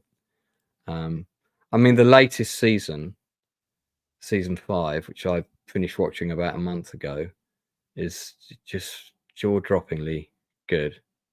You know, Season 5? I think there's only 4 seasons. They've been approved for a season 5, but season 4 was the most recent. Season 4. Sorry, season 4. Yeah. The one with I should be able to finish reviewing all the way through season 4 before somewhere in October. Yeah, because it at the time that season 4 wrapped, it wasn't guaranteed that 5 was going to happen. That's right. Yeah, and there was a lot of it was touch and go there for a bit. Yeah, and they wrote season 4, and you can see it on the last episode, so that if this is it, that's fine. But the writers from the very beginning said that they wanted to cover 7 seasons, each season covering a period of about 10 years. Yeah. And they've got a spin-off show in development called Star City, which focuses on the Soviet space program. That would be interesting. That could be. Oh, right, to do the flip. Yeah, I'd watch that. That could be interesting. Yeah, that would be cool. I don't know how it would go down to American audiences, especially if Putin continues meddling in elections and things of that nature. But but if they do it in the same way this has been done, they kind of do a timeline that matches this timeline, and you sort of see the changes in history. I think that would be really good. Yeah. Like why, like what was the decision behind them putting a woman into space? How did that come about? Who made that decision and why? That exploring all that stuff dramatically could be really good. Yeah, it is. It would be. I do really like this one particular scene because Molly's like, well, why are they congratulating me? I haven't done anything yet. And and I love Ed's response. He's getting a little more warm to her, and obviously they have to. They're teammates, and their lives depend on working together. So he says, "You did just strap your ass on top of 250,000 tons of high explosive on the taxpayers." By the lowest bidder. Yeah, I didn't get the other. So it's good that he's changing a bit. Oh, hold on. Oh, hold on just a moment, guys. I need just a moment. Kids attacking the rocket on platform. Yeah, so Philip, you've seen everything up to the end of season 4, I take it. Yeah, I'm up to date. Yeah. So the guy who played the guy who works like down below, who was sort of the scrounger and was kind of setting up that bar and stuff like that, is an actor called Toby Kebbell. He got his break for his career on a movie that a friend of mine directed, and came from around Nottingham somewhere. And I used to see him about when he was like a skateboarding kid, Sure. This is quite nuts to think this kid that was doing tricks on his skateboard in the town square ended up with a major role in For All Mankind. But he's good in it though. He's very good in it. No, he's great. I mean, I think the first thing I saw him in was an episode of Black Mirror, and then I know he does mocap, but he's in the reboots of the Planet of the Apes, and I think having him in the recent season was quite a treat, at least for me, because it's he's playing like a working class guy who ultimately kind of like leads a sort of a revolution, if you will, on Mars. But I really loved the way that they built up that whole thing about there was this idealized view that life there would be different. There wouldn't be this different in class. And the first time they showed that was when he went to fix the guy's air conditioning, and the guy didn't even look up at him like he was a servant. Yeah. And as soon as they did that scene, I went, "Oh, that's so clever." And then it just built from there, and the divide got bigger and bigger. And the female commander was completely like, she handled it totally badly. She let that fester instead of addressing it. Yeah, it was really well done. Yeah. I'm looking forward to the next season because I we're thought heading that to was the it. 2010s. So that's because you know why I thought I'd seen 5, because I'm hearing about this for the first time today, that the 5th one's been greenlit, but I just saw seasons 1 through 5 on IMDb, so I was thinking, oh right, I watched 5 seasons of this. I was about to ask you questions if how did you get access to it, and I was gonna start trying to figure out ways to ship stuff to America. I haven't seen season 5, so I've only seen. I'm up to date. I'm up to date with it. So of course Jill doesn't know what's coming in episode 6 because she hasn't seen it yet. But man, that scene was like, whoa. And I showed that scene on one of my movie quizzes 1 year. I might well show it again when I do the online one in July. But it was pretty fun. It's pretty fun. Yeah. Are we back? That's great. Yes, we are back. We're ready for launch. We were just talking about all the stuff you haven't seen yet, so don't watch that bit back. It might be a bit spoilery for you. Yeah. All right. Mum's the word. All right, that'll be fine. And so all of the astronaut wives and husband are watching the countdown also. And actually, I do. Molly gets to take. Ed is letting Molly, or Molly is taking the lead in terms of the launch sequence. The effect shots in this show, I have to say, are proper first class. They are really, they're very believable, especially when you get into the later seasons and you've got the stuff in space and there's a lot more, you've got things like space combat happening and stuff like that. It's really good. Yeah. These sequences are incredibly well done. This is, it was the attention to detail, to the realism of things like the launch sequences and the procedures and stuff that would actually happen. All of that stuff really, really endeared me to this show. I also, one of the other things that I thought was really strong about it was those historical montages that they do when they have the time jumps. The start of the season. Yeah. Right, they archive. They pull them straight from archives. They pull them from the archive, but they also manipulate them slightly to show the change in the historical timeline and the ripple effect of these events. And I really like the way they do that. It's very clever, and it's great. And I always enjoyed watching those sections. There's so much to pick out of them as well. There's always lots of little Easter eggs in them and things. So I'm glad you're enjoying this, Joe. I said I thought it would be up your street tonight. Yeah, and I'll send you the link earlier next time. I don't ever know when you're available, so whenever you'd like to join, even if we're in the middle of the stream, you can. Well, I do the Nielsen ratings on Tuesday, so everybody's always asking me to come on streams on Tuesday, and I don't like to come on for too long because otherwise I'm all talked out, and then when I'm doing my show later, which I've got a host, I'm like I've got no voice. Yeah, you don't want to lose your voice. That's a good point. No. It is good to be on a panel where there's other people talking also, so you don't wear yourself out. But I guess what works for you. I really do like this show, though. That's my favorite. Yeah, I kept saying I was going to do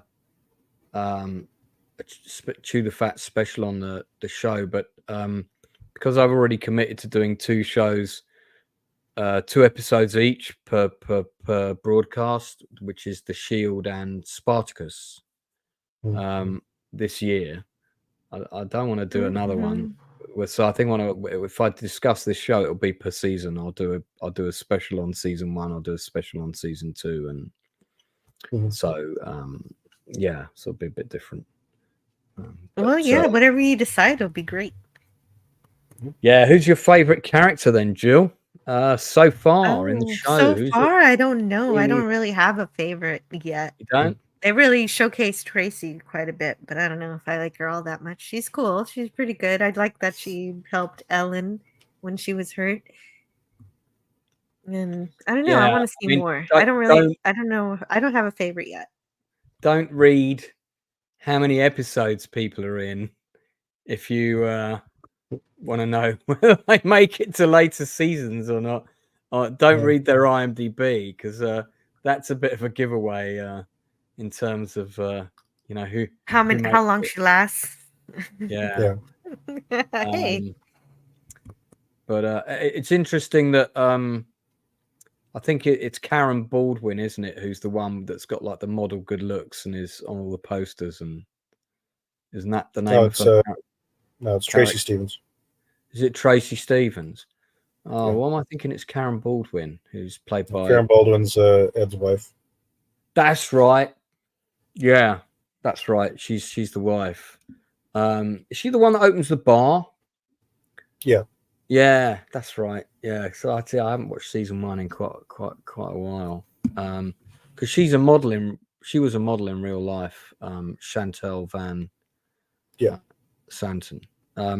Right, Tracy Stevens is played by Sarah Jones. That's right. Yeah.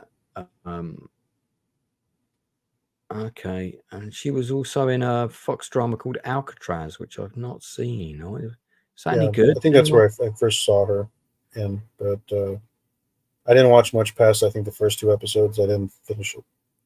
It's kind of like a sci-fi show where people are disappearing from Alcatraz, and they pop up in the present day. It was kind of like a J.J. Abrams like TV show, but it had her, Sam Neill, and Hurley from Lost. Right. And I didn't watch much past the first couple episodes. Right. I saw her in Texas Rising. She played one of the wives, one of the main characters in that, I think. Yeah, she's a good character. I like her character. Her character's kind of cool. Yeah, I agree. Well, she has to put up with a lot, and she does. Yeah. She's got her family life and being an astronaut now. Yeah. It's fun stuff. But my favorite thing about these 2 episodes, even though I kind of like the Nixon's women the best too, but I love that the second episode is written by Noreen Shankar, which I realized was, hey, I know that name because he wrote a bunch of Star Trek. So he wrote 52 episodes of Star Trek: The Next Generation. Well, now you know why the writing's good, because that's back in the day when Star Trek had very good tight scripts and had that beautiful kind of 5-act arc in an episode, and you had a lot of good episodes from kind of season 2 onwards, didn't you? When the show found its feet, seasons 2, 3, 4, and 5, I think were they were the golden era of Next Gen for me, anyway. Definitely. Well, yeah. I mean, I don't hate season 1. I know half of it is bad, but half of it is kind of okay. No, I'm rewatching that too, and season 1 has a lot of like very important episodes that reference stuff for later. At least I mean, literally, Tasha Yar dies in the first season, and that's something that they revisit later on, through Yesterday's Enterprise, and the appearance of Sela later on. So it's foundational. Her sister, yes, daughter. It's very important. Yeah, my favorite daughter. But we also see her sister, so I got mixed up. Oh yeah, and her sister too. Yeah.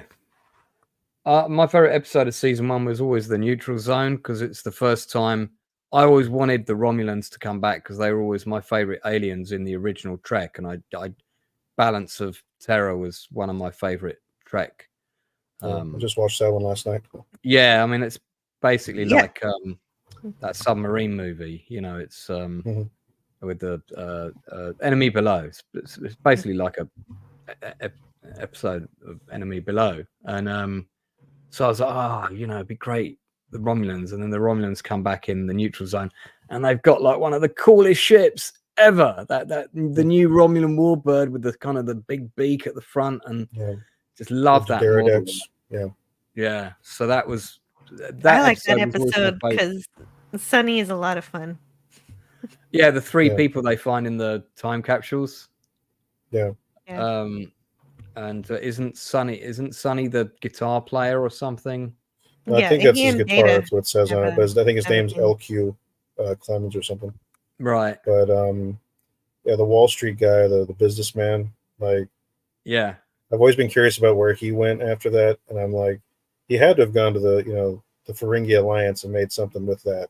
I don't see it. Nothing else, going down for him. There's a lot of characters that sort of were guest characters on Next Gen that definitely could have popped up later and had interesting storylines that they never did anything with them, like the little alien that's been left behind on that planet who pretends to be the boy and conjures up all those illusions for whoever gets stranded with him. I forget which character it was. The one who makes Riker think he's his son. Yeah, because he thinks he's in the future, but it's not. It's just an illusion. Yeah, and they're fighting against the Romulans or something, and eventually this boy is not a little boy. He's like this little alien with like almost like a head like a fly, and the episode like just ends up telling him. Yeah. We never see him again. We don't know what happens to him. He sort of because you can't. Yeah, they just didn't want to stick with that character. Yeah, you can't pick up all of these things, but there was a lot of fun stuff.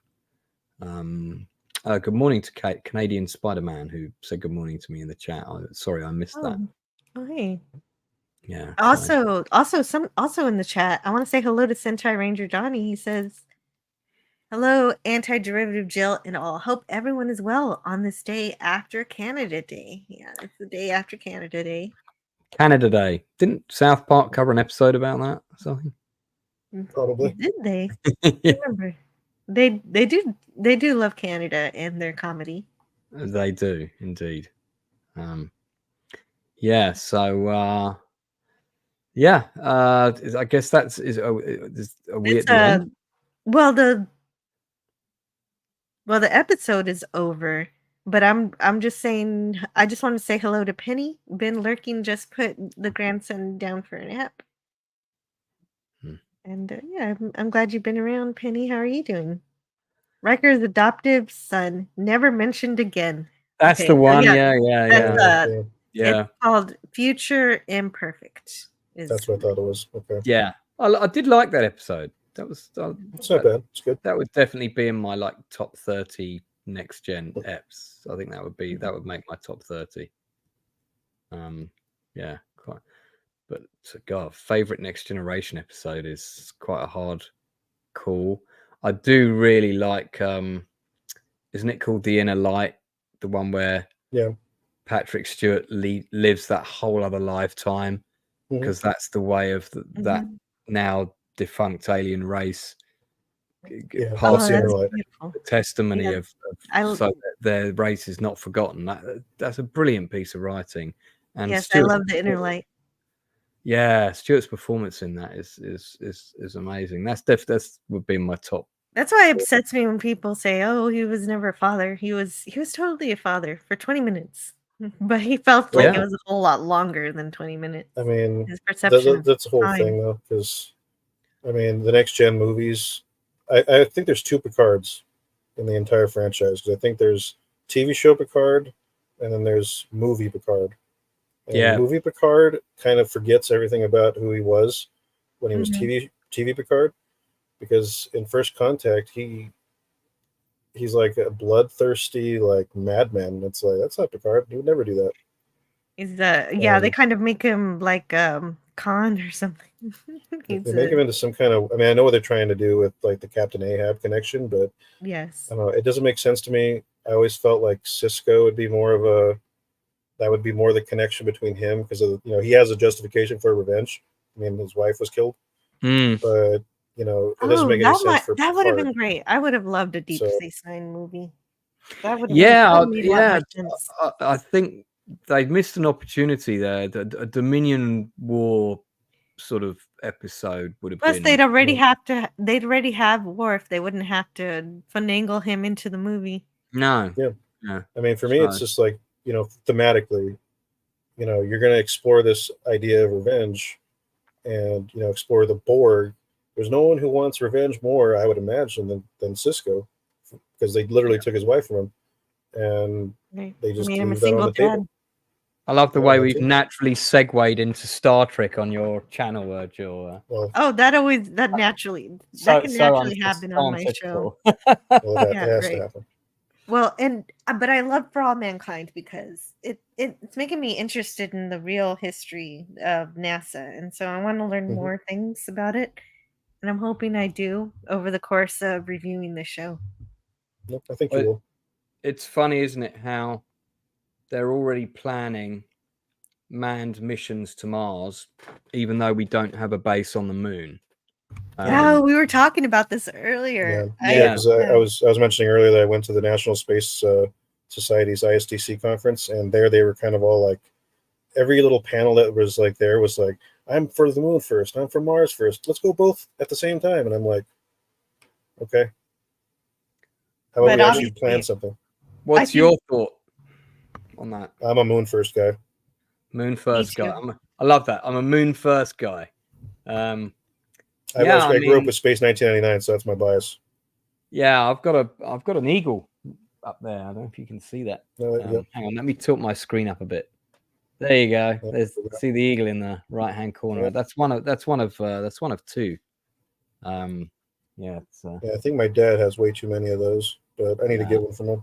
Yeah, there's people around the world. If you Google, I'm a member of a group on Facebook, and they've got like huge collections of eagles. I've only got two, and some people have got them in like 5 or 6 different scales. One guy's built like a full size one. Yeah, it's like this big project. There's a whole documentary coming out about it. This project. Yeah, I'm friends with the guy who's doing that documentary. I've even interviewed him. But fantastic. So I miss saying hello to Herc 130. Hello to Herc 130. Oh. How are you doing? Hello. I didn't mean to miss him right there. Interesting handle title. DJ Play Nice also. Hello. Oh yeah, they were in my chat the other night. Oh, awesome. That's great news. Lemon pie. How about Antarctica? Lemon pie's great. Well, we've got bases in Antarctica, haven't we? There's a big American base in the. I think there's like 1,000 people there year round. Yeah, there's a big American base in like the North Pole somewhere. A lot of it's under Amundsen Scott Research Facility. Yeah. Gavin Blackburn has the same favorite TNG episode as mine. The best TNG episode was The Offspring with Data's daughter. I cry every time. Wasn't she called Lal? Yeah. Yeah. Yeah, the actress who played that part did such a good job. And wasn't she the daughter of quite a famous lady, because she was a spitting image of a younger version of this actress I always remembered being on the TV. I have it in my head that she might have been the daughter of that individual, but I'm not sure offhand. Yeah, have a quick Michael Google. Well, Hallie Todd, who played Lal, was a stepdaughter of Guy Raymond, but who guest starred as the bartender on Trouble with Tribbles. But wait, that's a bit of niche trivia. Right. Hallie Todd. Oh Mhm. yeah, there she is.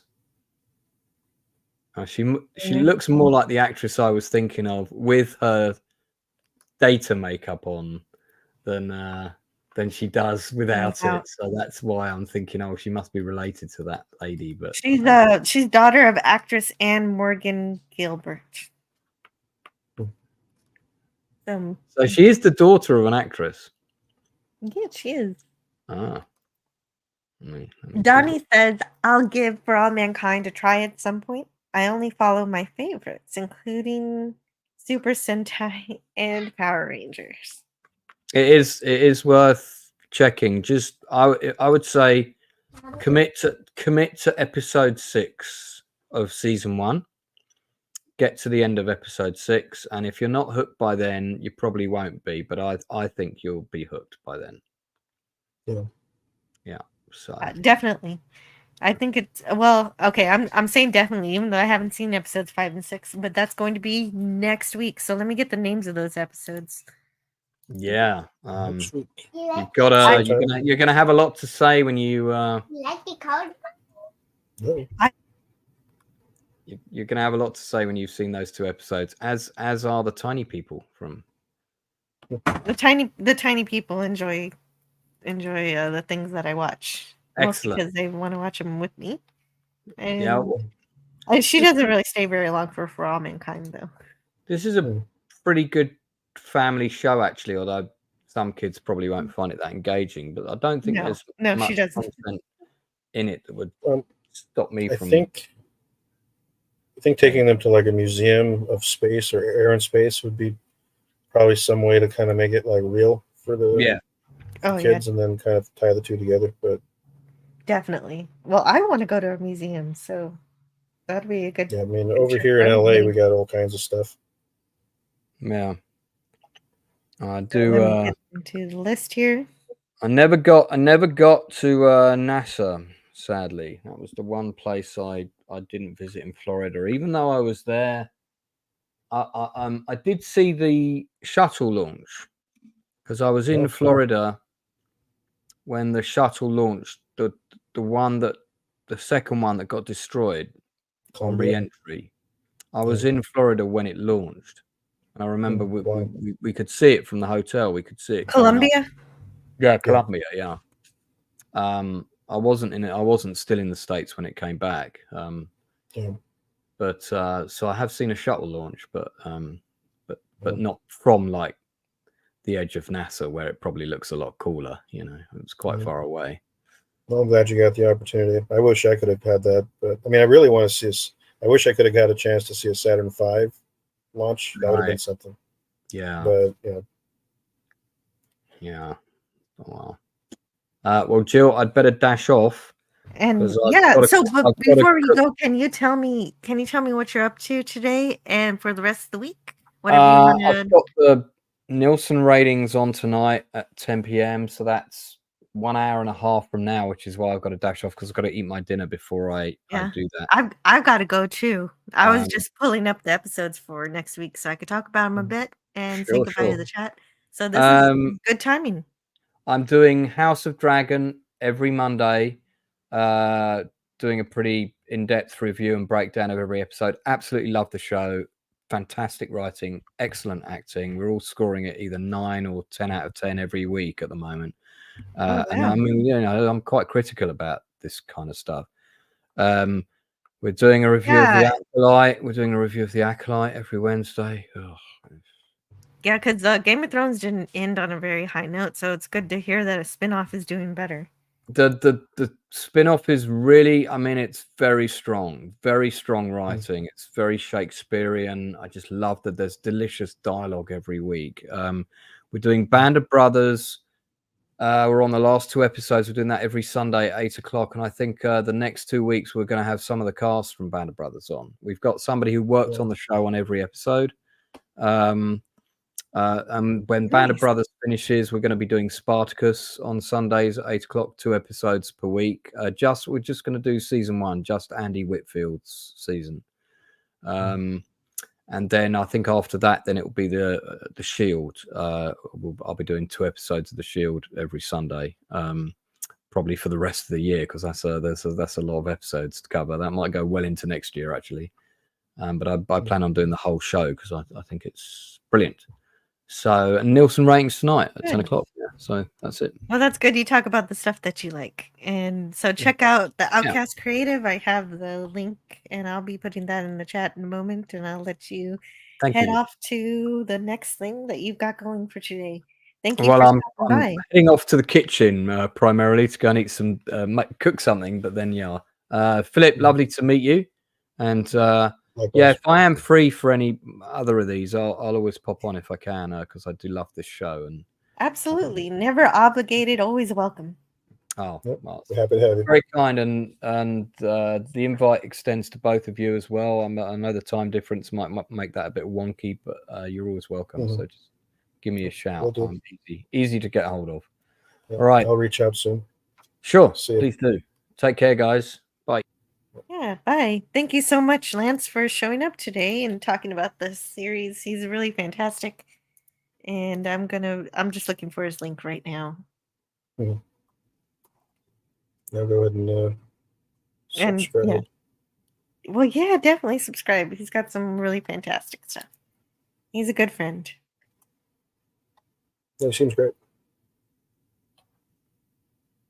And DJ Play Nice says my dad took me to my first air show at SAC AFB when I was 3 or 4. Same guy in retirement worked at the Strategic Air Command and Aerospace Museum as the docket. I think it's a docent. Docent. He still sends me air and space articles. That's cool. That's pretty amazing. I mean, out here, all we have is the Griffith Observatory, California Science Center. I guess we have quite a bit then. We have Vandenberg Air Force Base not too far away. And I think tonight there's going to be a SpaceX launch. Oh, wow. That's going to be fun to see. Wait. Okay, are they sending that launch to help the astronauts that are stuck on the space station, or have they done that yet? I don't think. I think they specifically use California launches to launch like satellites and maybe the occasional cargo flight. Okay. Yeah, because like I said, we're here in California.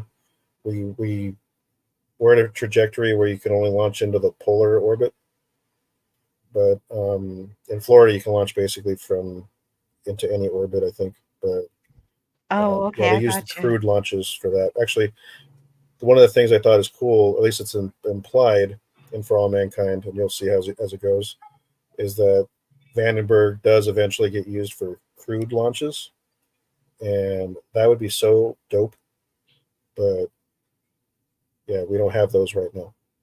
Kind of makes me nostalgic for a time that we don't have, because For All Mankind is alternate a different reality that you don't live in. Yeah, so I wished. Yeah. Goodness. And so for next week, we're going to review the episodes Into the Abyss. So this is episodes 5 and 6. I'm trying not to read the synopsis here because I think these synopses on Wikipedia are spoilery because they're really long. So and Home Again. So episode 6 is Home Again. 5 is Into the Abyss. And so so that's gonna be good. Can't wait. Especially since Lance played it up for me. He got me really excited about it. He says, "You're not gonna believe what happened. You're gonna want to say, hey, what just happened, and replay it. Like, it's so good, I'm gonna want to replay whatever it is. That's amazing." He's right, I think. So I want to thank everybody who came to talk to me about this episode, who wanted to learn more about this series if you haven't seen it before, or if you've seen it before and you want to tell me more about how you like it, or things, especially anybody who actually knows about NASA history and all that. Like Agent Pepsi 1 was really amazing.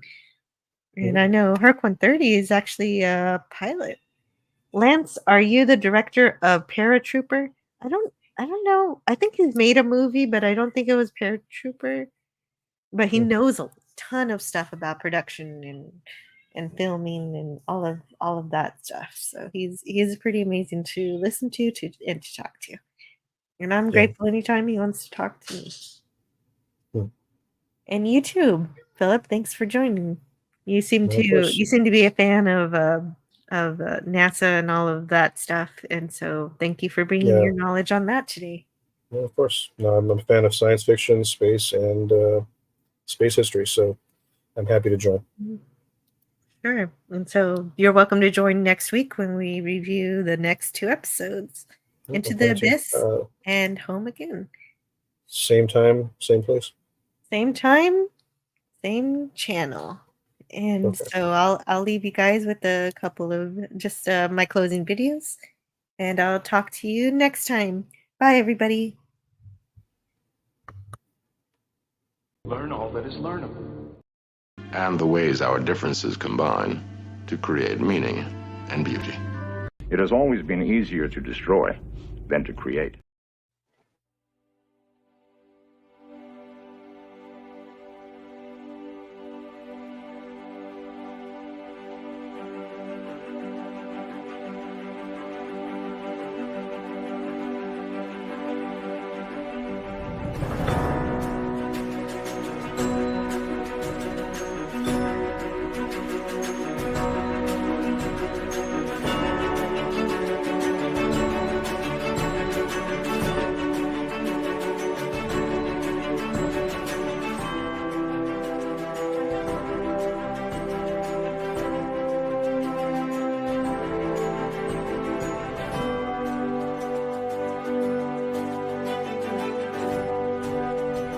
May we together become greater than the sum of both of us.